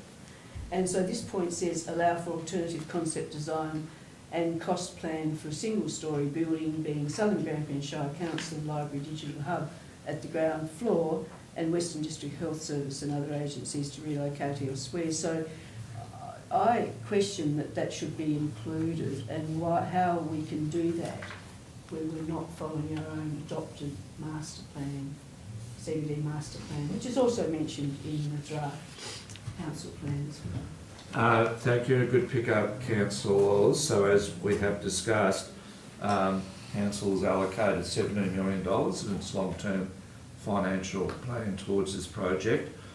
We are hoping to raise an additional $17 million through a government grant, and through that $34 million, that's what our current cost plan says, will be required to develop the two-storey facility that we have in mind. And you're quite right, that would leverage the site better. The reference to a one-storey building is if we're unable to raise the grant, we still want to proceed with building a new library, a new facility for council, and that would be our fallback position to develop a one-storey building. We don't wish to then have to go back to market and re-tender for an architect to start again and design that one-storey building. So we're asking the architect to design the two-storey building as required, but the way it's designed, have it scalable back to one storey. Of course, we wouldn't be able to have the office space we're seeking, so that we can still deliver new library digital hub and office space for council. Just on that, does that mean that if we had a design that we have to go ahead with it? Because you'd question that there was any value if you weren't actually improving the actual library, because there's alternatives. But so does that lock us into actually doing it? Because I mean, the premise here is it's external funding that's funding this. But really that means it's coming from other projects we could use external funding on, so it is important money. It's 5.1 million, but my question is, if you design that alternative, does that lock us in? If we don't get the money, we've got to design, we've got to go with it. Does that lock us in? Because we've taken that money from the feds, and there's contract management reports that goes back to these RPPs. I'm not sure I understand your question, councillor, but let me try and answer it, and you can tell me if I'm on track or not. So the design will largely be funded by the Regional Precinct Partnership Grant, and I say largely because we haven't been to market yet, and we only know what, I guess, what the benchmarks are usually for design services. But provided we come in at a benchmark figure, the grant will fund the design. It will be up to council then if it proceeds to construction, and that would be a separate tender process to engage the contractor to build the building, and that would be a decision made by council at a later date. All we are doing here is engaging design services to get the building to a point where it can be shovel ready, which is an incredibly fundamental important step of applying for construction funding. We cannot apply for construction funding unless we've reached that point of the project being ready to start, construction ready, shovel ready, whatever term you wish to use. Councillor Campbell. Yes, through you, Mr Mayor. Just wanted to ask the CEO a quick question. If we get what we like in terms of we can build two-storey, how many other businesses would we be able to accommodate in terms of get a financial return yearly from there? So there'll be a significant amount of office space that will be available to other government agencies, which we're working with right now. In fact, they're supporting our project governance on this, and we will soon step to having a formal agreement with those agencies. So that is really important. There will be a revenue stream for council from those.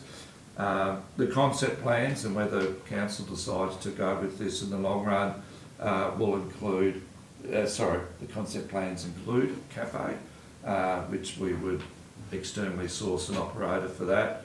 And then there'll be revenue streams for businesses to use the digital hub. But of course, we're primarily looking for the digital hub for people to study and learn in, and community groups to use maker spaces, etc. Thank you. Councillor Barber. Thank you. Through you, Mr Mayor. Mr CEO, just with the RPP funding, what's the deadline date we have to have the shovel plans ready? What date they need to be completed by to make sure that we utilise all of the $5 million? Thank you, Councillor Barber, and I'll look for Director Barber to just nod as I speak, but I believe it's March 27 that the funds need to be expended by, and there's milestones along the way that we need to achieve. Councillor Rainsford. When are we likely to find, when will we know when we've got this funding, successful RPP funding for this city hub with a library attached? Through you, Mr Mayor, Councillor, you're referring to for construction? No, when will we know, what's the deadline if we don't get the money by? So for construction, we had to build it by the 27th of March, but we're applying for the funding to get the 17 million from state Right, fed. so there's two streams in the Regional Precinct Partnership Program at the moment. So firstly, we need that program to continue on. Governments do have a will to change these from time to time, but stream one is what we have now, which they call their planning stage, their design stage, to bring projects to be shovel ready. And then once we've achieved that, so once we've got the detailed designs done on the gallery, the hub and the streetscape, we can then apply for stream 2 funding, which is construction. That's for grants of up to 50 million to support construction, is what the guidelines say. We've had discussions with the federal government. I think for a smaller town such as Hamilton, they won't be thinking that level of grant, but we would probably be looking at applying for a grant of around 30 million to support the 3 projects. That would be the hub, the gallery and the streetscape, with funding coming from other sources to support those projects as well. Just on, I think we've got 30 million from state and fed for the gallery and 17 from state or fed for the, so that's 47 million, isn't it, for the 2 projects? I'm not counting. No, so we're looking for 17 million support for the hub. Yeah. We're looking for, from the federal government, looking for 10 million support for the gallery and 20 million from the state government. But we will go to whatever source we can. So while we're saying we will apply for the Regional Precinct Partnership grants, there may be another Growing Regions Fund come out, which we could apply for also. We're not locked into just applying for one grant source. And certainly the advice we had when we met with the federal department, who look after RPP, is very much about the more doors you can open, the better your chances. So we would absolutely be applying for grants from various sources to support these projects. Councillor Henry. Could you just detail what it means to be shovel ready, in that what is this money seeking to achieve?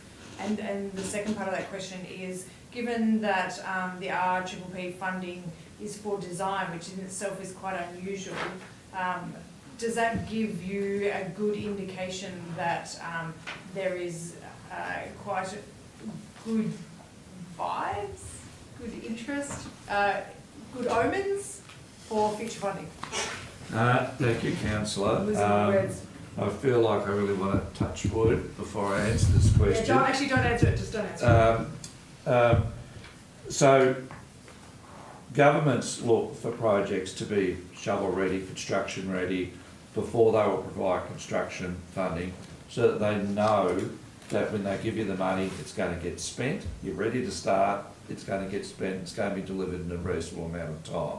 There's financial reasons why they want that to occur, because they'll have it allocated to certain years' budgets for the government, but there's also political reasons where, to put it crudely, they'd like to come and cut a ribbon within their term of government. So that is why having, projects ready to start, to get construction funding is so important to government.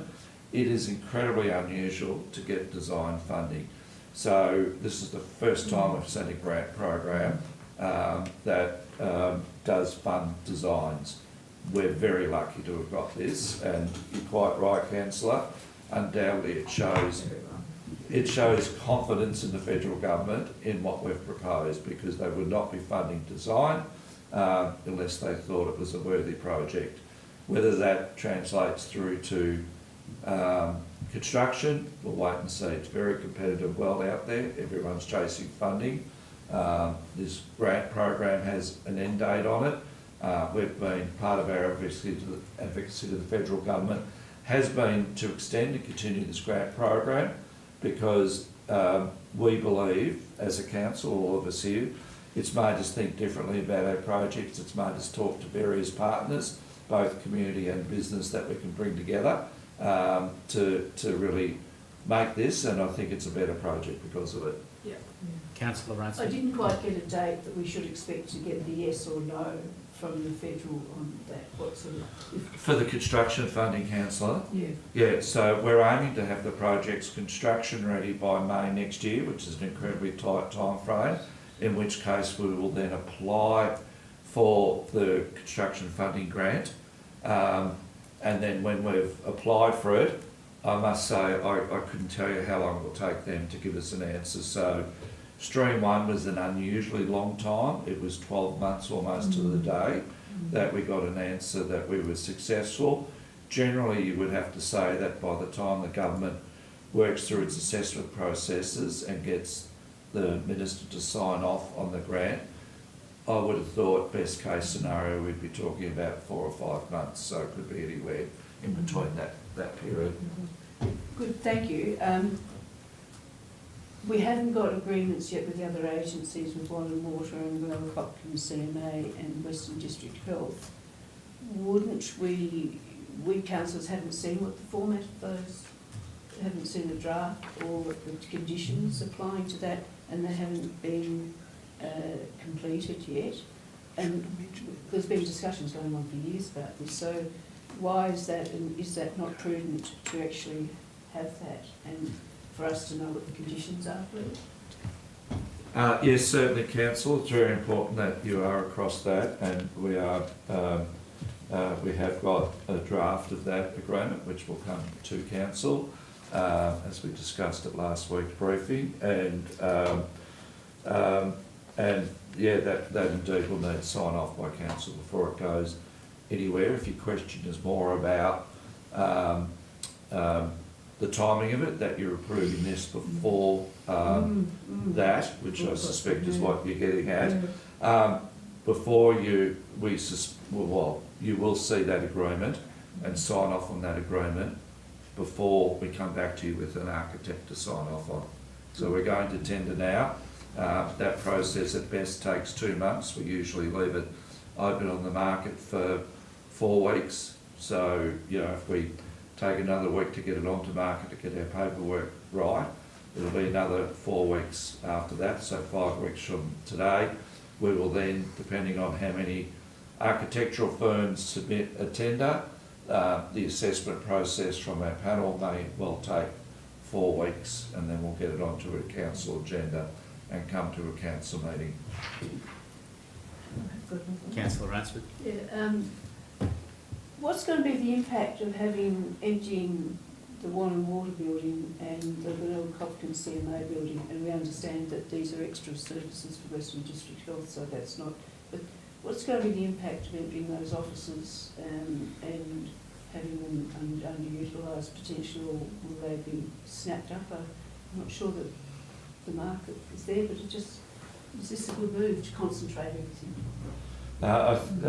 To respond to your question, Councillor, through you, Mr Mayor, I think it'd be really great for a community to have the 3 main agencies in one building, certainly in terms of collaboration between the agencies, which we see enormous scope for. It will improve and help that.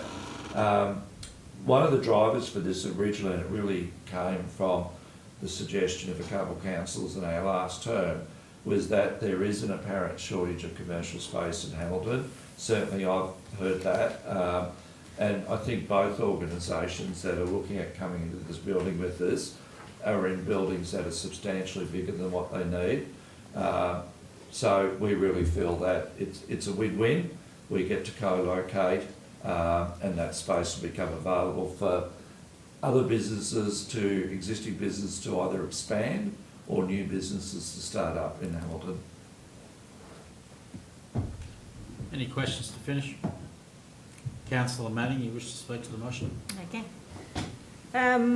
During my election campaign, I wanted council services to adapt and evolve to fit the needs of our community, and this hub will see that happen. It won't happen overnight, as we've just explained. It'll take a few years, but nothing in local government is immediate.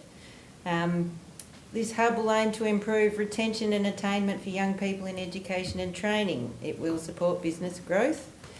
It'll be a bit of a one-stop shop to access multiple agencies, making day-to-day life easier. And we're talking a lot about building things in Hamilton, but I really see that this will help people. We've got about 6,000 people who live outside of Hamilton, and they come in to do their business in services they can't get in their smaller towns.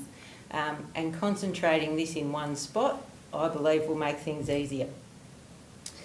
Not to mention the new library. Our librarians punch well above their weight in terms of engagement and the services they provide to our community. So let's give them the space and a fit-for-purpose space to do more great things. The Civic Square, I'll thank Councillor Rainsford, who some time ago forwarded on a proposal by a group including renowned local architect Graham Gunn, who advocated for a civic square in Hamilton back in 2012 called the Heart of Hamilton. And his quote, "Council must be bold and take every opportunity to put Hamilton back on the map, inject some self-belief back into the community and give the people of the Southern Grampians Shire a council they can be proud of." And I'm really proud that this building and this hub is in the works to improve services for all of our Shire. And I really look forward to seeing the next stage and the designs and what the community thinks about the designs and going forward. So I vote for. Discussion for Councillor Henry. How can you not talk about this? This is probably, I concur with Councillor Manning. This is the project that I think will define us as an intergenerational game changer. It seeks to support young people with a space to study and access to cutting edge technology. It enables access and equity of access to tertiary pathways. It means that there'll be intergovernment, government and community partnerships. It means that there will be efficiencies around space and shared resources. It means that there'll be access to great collaborations around water and CNA, science working with government. It means that there'll be family support and aged care support all centred around library and education. It's going to be a central meeting space. It's going to have a town square. It's literally going to be the heart of Hamilton. It's going to be this amazing link between sport and green space and art and our performing arts and government and community. And look, I'm not unaware that this is not without risk, but I just think it's so exciting to see an investment that Hamilton and Southern Grampians deserves. And I think regardless of the seeds of doubt, this is a risk well worth taking. Any discussion against? Councillor Rainsford. Yeah, I think that I support a new Hamilton Gallery. I support an expanded library. And I support us walking the talk and bringing the community with us and engaging the community on what we're doing. And the only public consultation we've had in the last 3 years has been on the design of the gallery on a location that we didn't have a public consultation on. So a lot of options that were never made public. But here we are now, and I'm no less, I was around to help purchased these Lonsdale Street site buildings that caused provided the format to actually achieve a new build on Lonsdale Street. I'm interested to see that we have got the flexibility to adjust the concept design and include lots 86 and 86A, which are currently privately owned properties operating as takeaway food outlets. I'm pleased that that's an opportunity for discussion and ongoing potential, because that's been one of the blockers to actually consider the gallery on the Lonsdale Street site. Point of order. Yeah, Yes, councillor please Henry. prove the point That's of not order. factually correct, and because, it's not because we didn't purchase the Excuse chicken me, shop. just point, you can't argue the case, you Okay. have to say what's the point of order. The point of order is not factually correct. It's supposed to be a point of order on which part of the meeting procedures is being breached. Yeah. It's not factually correct. So it's misleading, that's within the government's rules. So you have to determine the point of order, so either see a discussion around that I'll topic of reframe it if you conversation. like. There was a Hang perspective on. from the Yeah, neighbour. wait. Yeah, you can try again, councillor Yeah, Rainsford. there was a perspective, and I know somebody actually quoted it to me, that I don't want to look at a new Hamilton gallery with two takeaway businesses in the middle of them. So that's a perspective that's at this table. Okay, so that's a perspective. It's not, and that's a fact. So that was one of the reasons. So let's go on. So we've got, we're spending $104 million. Point of order. Councillor Henry. That's misinformation as well. The decision to put the gallery where it was Excuse long me, before this term of what's the council. point of order? It's Councillor Henry. misinformation. Yeah, councillor Rainsford, I think in terms of talking about the gallery on that side of Lonsdale Street, I think that's a separate topic in relation to our hub and library and civic square design as per the motion that's in front of us.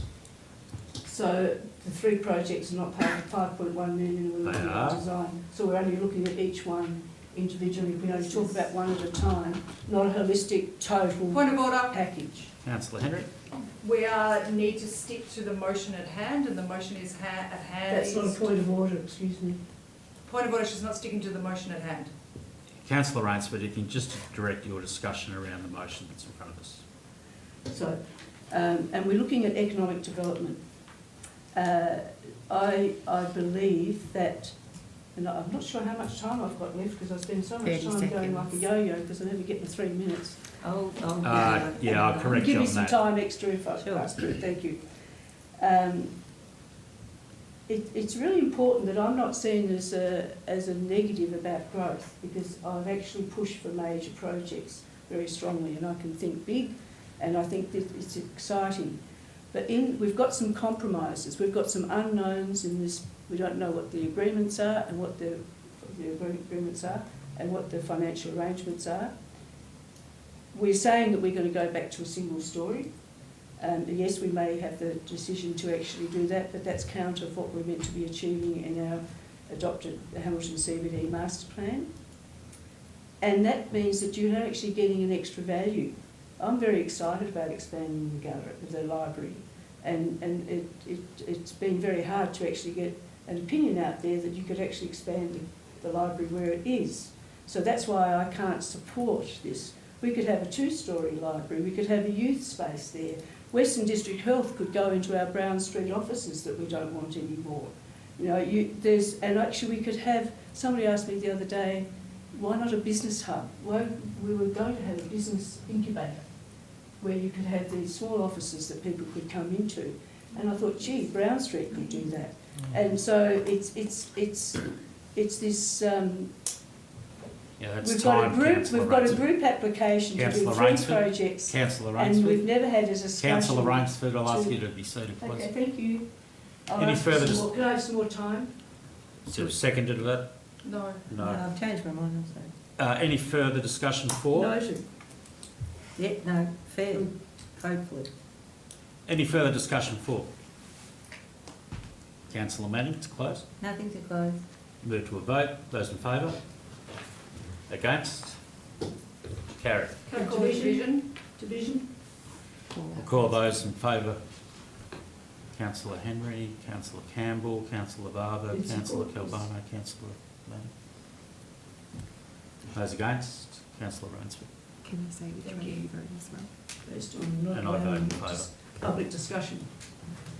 Beg your pardon? Item 12.11, property register, properties identified for disposal, sale of properties. Acting Director Donis. Thanks, Mr. Mayor. Through you, Mr. Mayor. Councillors, the report before you relates to the proposal of sales of 6 property that were identified as surplus to operation requirement, and more recently about the offer received for 63 Gordon Street, Hamilton. It is important to know that this process commenced back in 2024, and all the steps under Section 114 of the Local Government Act 2020 have been followed, which is that allows council to sell this property here today.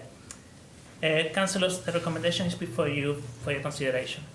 Mover Councillor Campbell.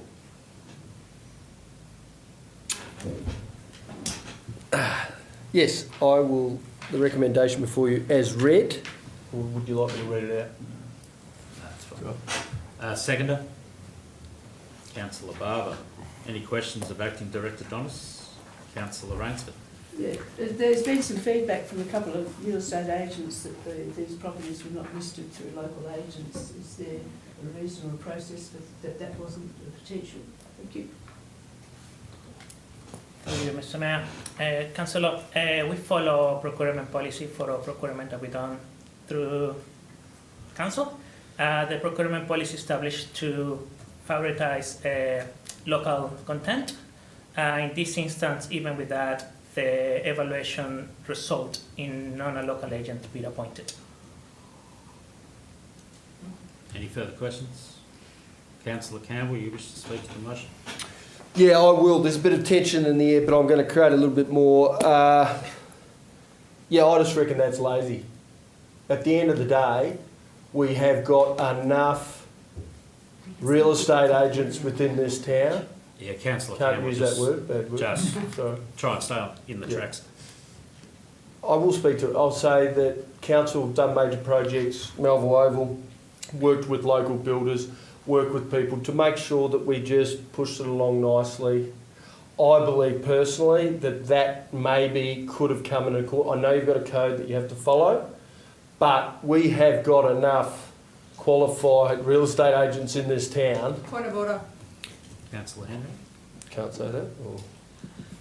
We have a procurement policy. No, I know we do. But my point is here, we need to be doing better. Point of order. Councillor Henry. Can't say that. Procurement policy is a legal document. I understand That's not that. the way you do point of order. But I'm just trying to say Need some training. that I believe that in the future we can guide No. or help. Point of order. Well, no, but I mean, don't you have meetings in order to invite organisations Point of to order. educate? Yeah. Let's just Yeah, pause Mr. for a moment. Councillor Yeah. Campbell, just get you to take a seat, Mr. CEO. I think I understand what you're saying, Councillor Campbell. Councillor Henry is right. It's a strict legal process that is actionable if we get it wrong. But the process in the lead up to this is that we met with every real estate agent in Hamilton and had a meeting with them, prepare them for the fact that this tender process or expression of interest process was coming out. We did our best and went above and beyond to try and give this business locally. No, that's just... Sorry. That's right. And you, good sentiment. Yeah, I was just trying to... Yeah. Councillor Campbell, you want to tidy up the edges at the end? Yeah, I just want to apologise for that. But yeah, thank you for obviously clearing that up so that if anyone's listening on that, we have done the proper procedure and they can come back and obviously follow up with council to get educated for the future. Thank you. Any discussion for? Against? Councillor Campbell, anything to close? Move to a vote. Those in favour? Carried.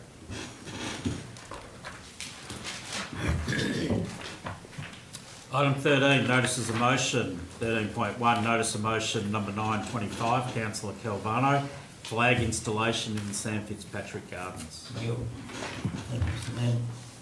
I hereby give notice of the intention to move the following motion at the council meeting to be held on the 13th of August 2025. The motion is, councillors, the Southern Grampians Shire Council install a flagpole with the Australian flag in the Sam Fitzpatrick Gardens, Hamilton, in the vicinity of the Ted Kenner statue.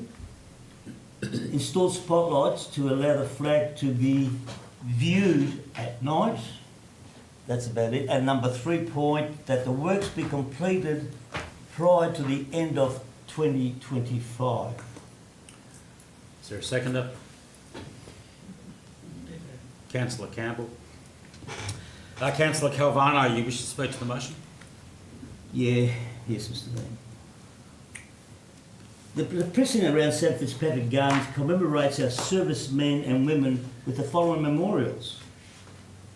There's the Private Edward Kenner VC statue, which John Lockhart, President of the RSL, actually went in tried to fund. The Vietnam War Memorial, Air Force Memorial Gates at Melville Oval, the 50th anniversary of the end of World War II, Bathsheba, Avenue of Honour, National Servicemen's Memorial, Hamilton Boer War Memorial. The installation of a flagpole to permanently fly the Australian flag is a fitting addition to the area that has become significant and commemorative to our public. A meeting was arranged with the Hamilton RSL President, Mr. Graham Mustoe, on the 23rd of May 2025, and he supported the flying of the Australian flag in the vicinity of Ted Kenner, and the flagpole to be lit so it can be viewed at night. There you are, councillors. I put this motion before you, and I hope, I'm talking about, I'm not being disrespectful to any other nations. All I want is the Ted Kenner statue there where he is for the Australian flag to be flown and viewed at night. That's all I want, fellow councillors. Thank you. Any questions of Councillor Calvano? Any discussion for Councillor Rainsford? I commend Councillor Calvano for putting it forward. I think you've had an interest in doing this previously. I think it's a good addition. You have to follow some respect for the flag and having it lit if it's flying and having it flying at night. I'm sure there'll be good donations. The local member will probably find a flag for us. And I think it's a great thing. I was just checking that one of my relatives actually is on one of those. It's a very remote, it's my relative Patrick Beale is actually commemorated, who actually was there to commemorate one of those monuments. So he's had a very prolific war service. So well done, and I look forward to seeing it there. Thank you. Councillor Henry? Do we have any do they fly the Aboriginal and Torres Strait Islander flags at the War Memorial in Melbourne? Councillor Calvano? Councillor Helen Henry, as I said before, I'm not being disrespectful to any other nation. Those people that gave the, and some people gave the ultimate sacrifice, fought for the liberty of Australia under that flag. That's all I ask. I'm not asking for any other nationality flag there. That's all I ask, Councillor Henry. Did you not consider Torres Strait Islander people and Aboriginal people As Australian? I said before, Councillor Henry, those people fought for Australia under that flag. And that flag government.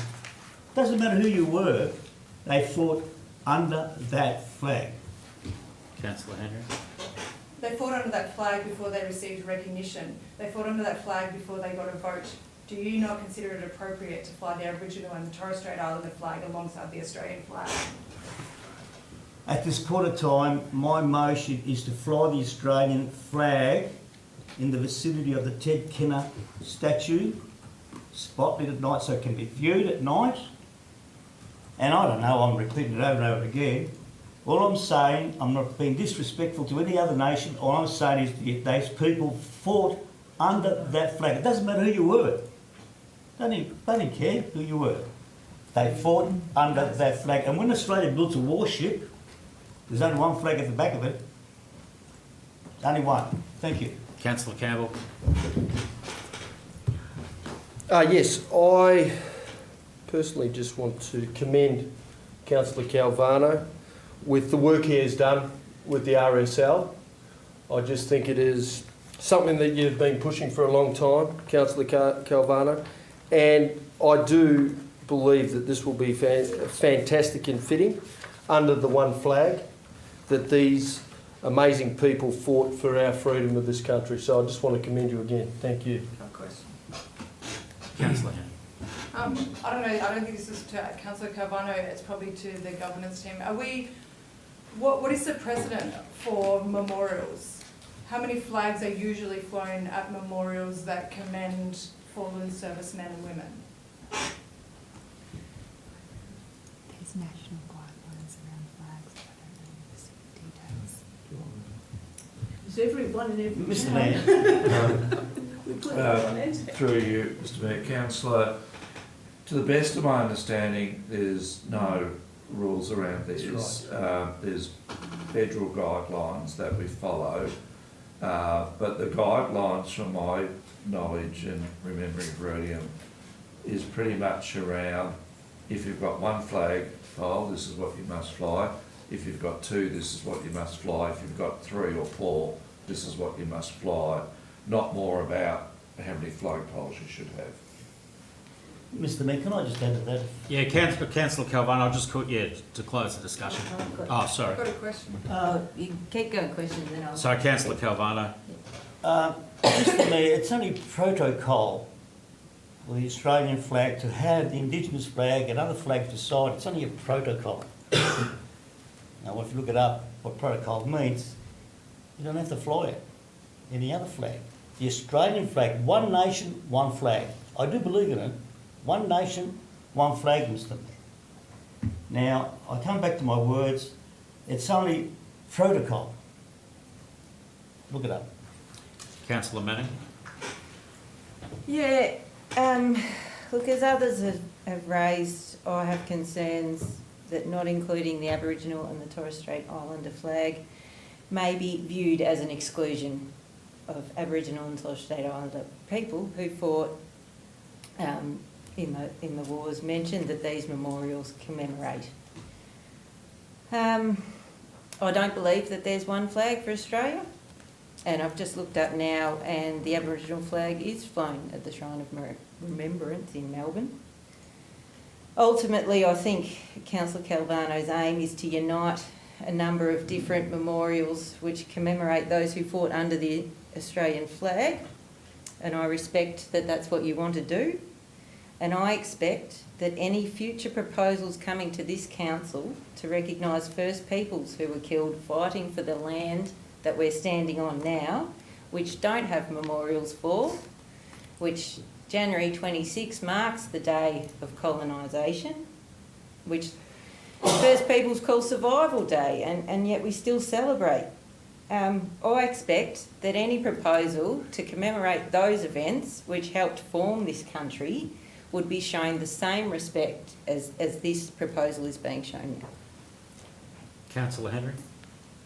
Have you consulted with our local Indigenous mob? Councillor Calvano. I don't know how many times I have to keep saying it. I'm not being disrespectful to any other national flag. All I'm saying is that Answer the question. that the people Yes, fought I know. under the flag, the Australian flag. They didn't fight under any other flag, but the Australian flag. All I want is a flagpole to be raised. That's all. And spotlit nice so it can be viewed. Councillor Henry. I know you don't mean to be respectful, but I'm asking you, you can't tell who feels disrespect. So I'm asking you, did you consult with the local mob, in particular the Indigenous returned No, I did servicemen? not consult with Councillor Henry. Councillor Rainsford.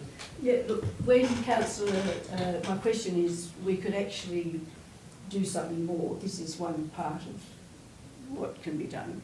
And I don't want to complicate it by adding it, making an amendment, but my question is, when this email came around with the motion, I thought this is going to throw up a can of worms. And we had actually proposed to have a look at a master look at that Sam Fitzpatrick area, because we put the EV charger. Who hasn't forgotten the EV charger incident? And so we were a bit wrong-footed there. And I could see that where do we acknowledge the history and the fact that Indigenous people, yeah, they fought under the flag, but they came back. They weren't returned soldiers, and they didn't get any soldier settlement allocations. And there's all of that history which we can't deny. But there's a balance here, and every Anzac Day service that I've been to for many years, in different towns and different places, we pull up the Australian flag. Somehow, agreeing to this, bring a motion that brings something to the table through our RAP that actually deals with acknowledgement. I actually suggested there could be a storyboard there that actually tells that story, because people are not, our generation's going to go, we're not going to know the people that went to war. It's all going to be written in, hopefully it's not going to be too many more, but it's going to need to be written down so people understand it. And it would be good to come to an arrangement with our memorial area, and there's so many significant ones in Hamilton, including here, that we actually can acknowledge it. We can do both. So, and I think that a lot of the Indigenous community don't want just their own recognition.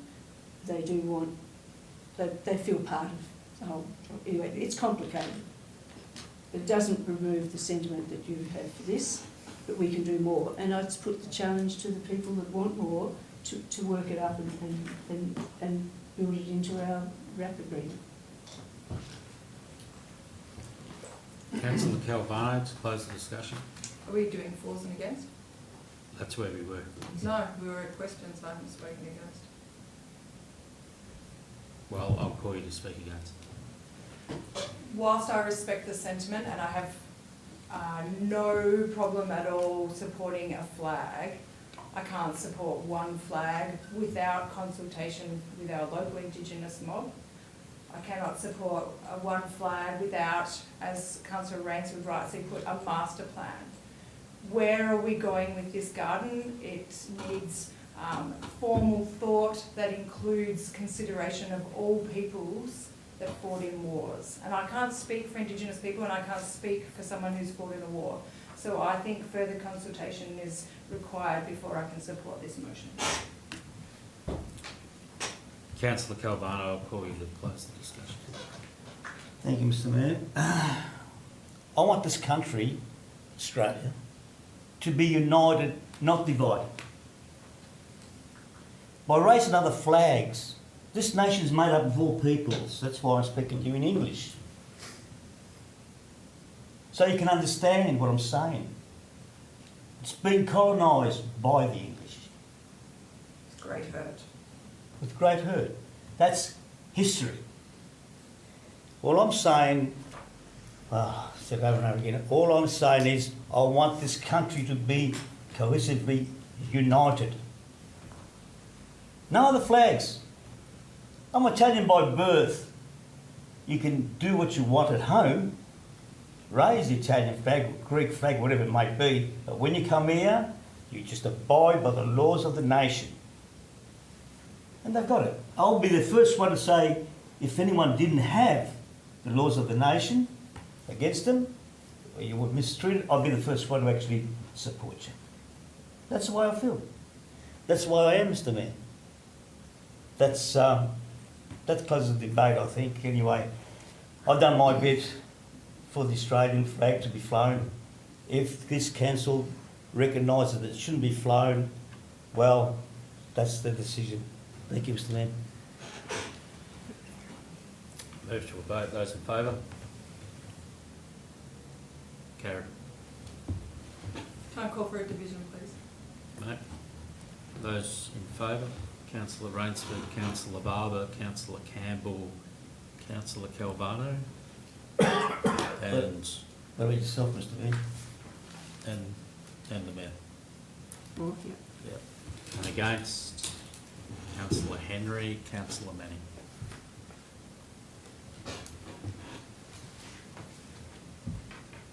Item 13.2, notice of motion number 1025, Councillor Rainsford. This is a much lighter motion. Yeah. Yes. That Southern Grampians Shire Council 1 supports the investigation of extending street tree lighting beyond the current section of Grey Street to include more of Grey Street and sections of Thompson and Brown Streets in the Hamilton CBD. And 2, seeks a report from officers and potential consideration by the CBD Streetscape Advisory Committee. Now I realise that that's now been changed. The name of that committee has been changed to the CBD Street Revitalisation Committee, and that I didn't realise that's what its name was, but I'm happy to change that name to whatever that committee is. It's revitalisation. CBD Revitalisation Advisory Advisory Committee. Or panel. Is it Okay, panel? that's my and I can't. Is there a seconder? It's lapsed. And could I congratulate for putting the background material in, which hasn't been there for a little while, but now we've got the background material so people can actually read that. It's good. Yeah, Mr. CEO. Council, that's not in the public document, that's just in the councillor's Oh, document. really? Yep. Oh, right. So why isn't the background material in the public document? What part of governance says we can't have some background material? Wish to respond. Look, councillors, we did discuss as a group, probably early last year, that we would just put the motion in the public agenda.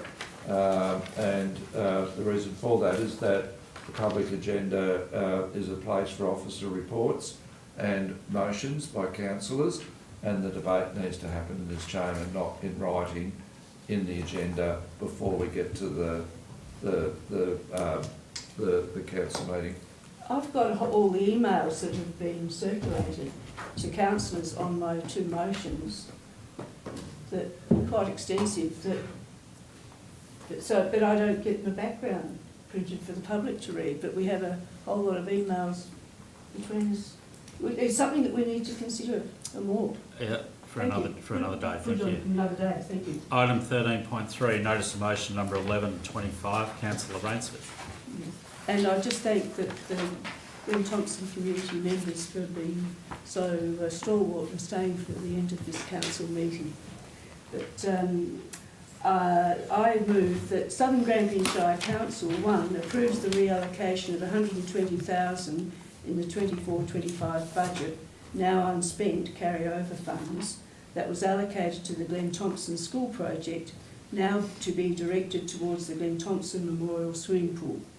And secondly, the specific expenditure of these funds to be determined in consultation with the Glen Thompson community and staff representatives. Is there a seconder? The background's there. That's lapsed. Item 14, urgent business. Is there any urgent business? Councillor Campbell? Yeah, I think a recommendation from the state government that's come out from legislation to do with Vic Grid, is that what I needed to say? We just first need a procedural motion to admit the urgent business, so that the following item be admitted to urgent business under sub-rule 3.7.2 of Council's governance rules, being item 14.1 Vic Grid bill. I need a mover and a seconder. Do I have to read that? Yeah, move Councillor Campbell, seconder Councillor Rainsford. All those in favour of adding the item to the agenda, carried. Councillor Campbell. All right. That Southern Grampians Shire Council write to the Premier of Victoria and Hon Lil D'Ambrosio MP, Minister for Climate Action, Minister for Energy and Resources, Minister for the State Electricity Commission, to formally object to the bill seeking to legislate fines for farmers that oppose access to their land by companies building electricity infrastructure in the state, and to authorise the use of force to achieve access. That Southern Grampians Shire Council, MAV, what's that word? I'm terrible. Municipal. I'm terrible at that. Association of Victoria delegate, contact MAV and urge them to urgently convey an emergency meeting to establish their position and future strategy upon the matter above. 3, that the Mayor of the Southern Grampians Shire Council contact the relevant regional groups and mayors in the other regional shires and urge them to urgently establish their position and future strategy upon the matter above. And then I've got a point 4. I request the CEO to develop a motion to table at the MAV in support of this recommendation. Councillor Campbell, I'll just get you to read that point 4 out again slowly. Yep. Maybe council. Request CEO to develop Yep. a motion to table Yep. at the MAV, State Council, in support of this recommendation.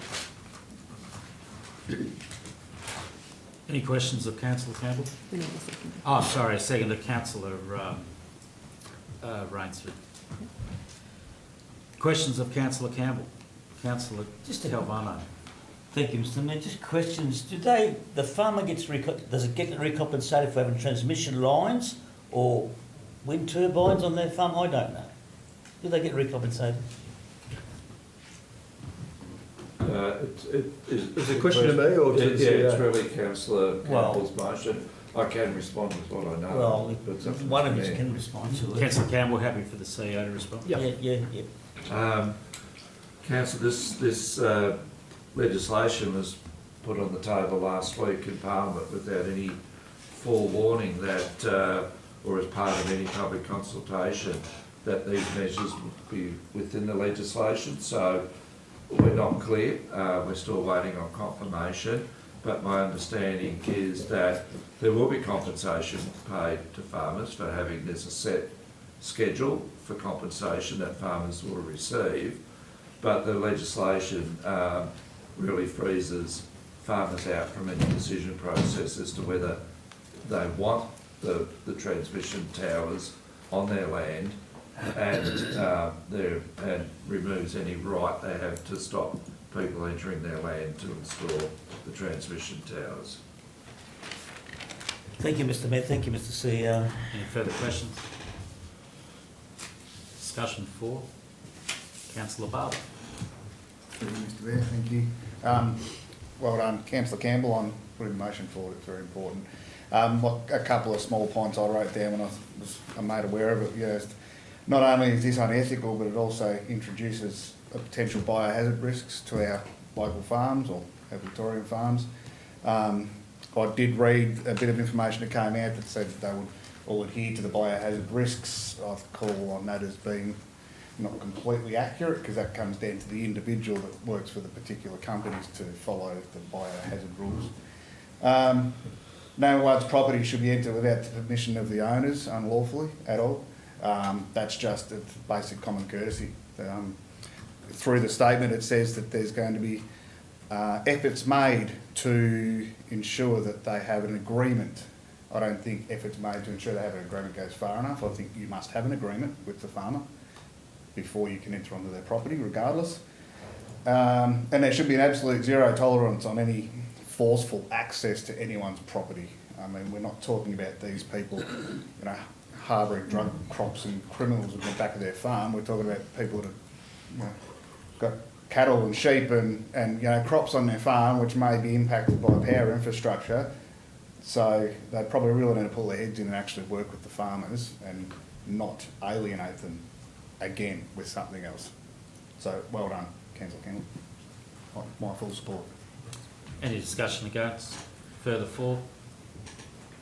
Councillor Campbell, anything to close? Yes. I'm here as a councillor not just to represent my constituents, but to give a voice to the frustration and injustice that so many of our local farmers are feeling. What's happening under the current Vic Grid policy, particularly the idea of fining farmers for refusing land access or not complying with state-imposed infrastructure plans, is in my view completely unacceptable. Let me be clear, this is not just poor policy, it's a direct attack on the right of landowners and sets a dangerous precedent for how government engages with rural communities. Farmers in our Shire have spent generations working the land. They have endured droughts, floods, fire and fluctuating markets.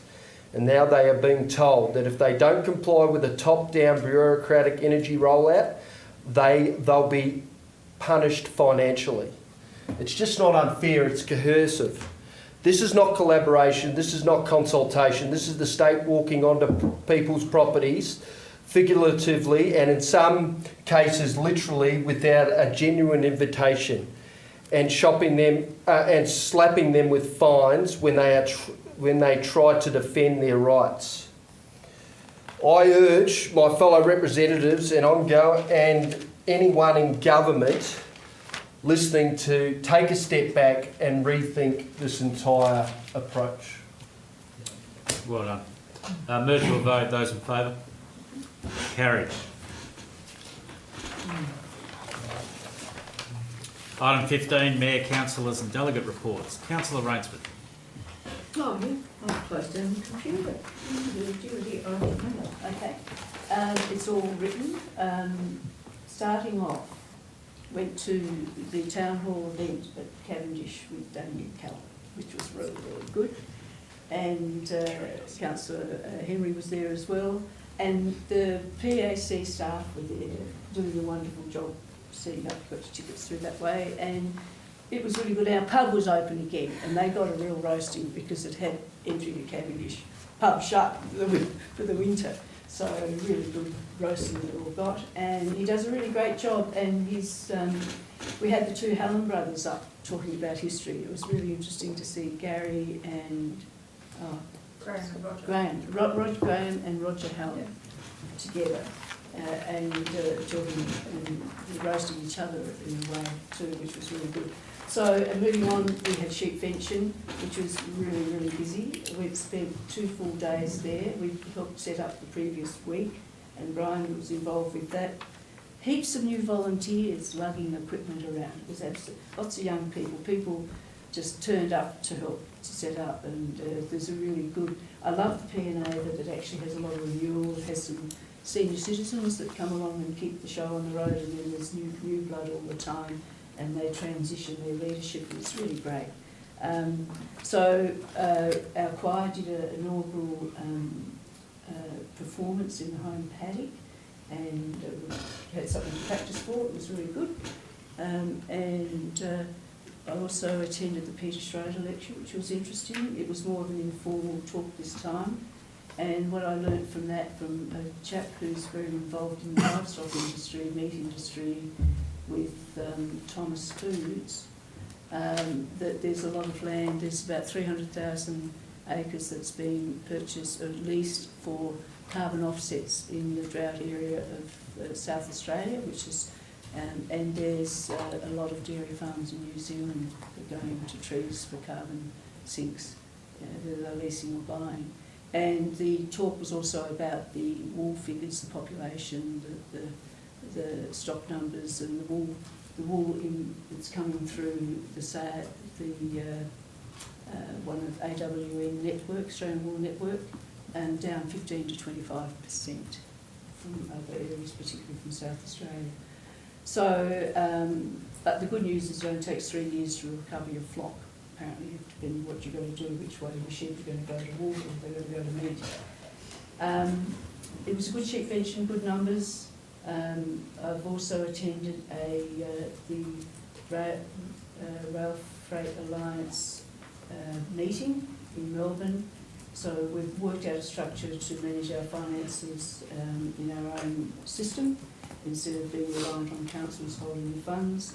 We had a director from the Department of Transport there giving an update, and we held in the community hub at Docklands. So it's a really low budget organisation with really well presented reports, and we've got an updated draft report which analyses all of the freight movements and across Victoria, so that people are up to date with the freight infrastructure. We've also had the meeting in Martin Hines with the Glen Thompson community on the pool, which was well attended. and part of our process to reach into this stage of potentially reopening and funding having an arrangement with the Glen Thompson pool.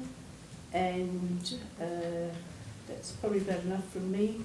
But a shout out to all of the activities for the youth in the PAC and the performing area in the library.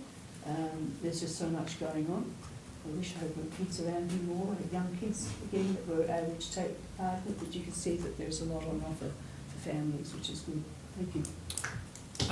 Just for other councillors, just in mind of time and moving into confidential, is everyone happy to provide their delegate report electronically? Yep. Yeah, just email it through to governance to be included in the minutes. Sounds good. Just before we move into confidential reports, the gallery, I'd like to thank you for persevering, which was quite a very long meeting. And for those at home, thank you for attending also. So, thank you. We need a recommendation. Thanks.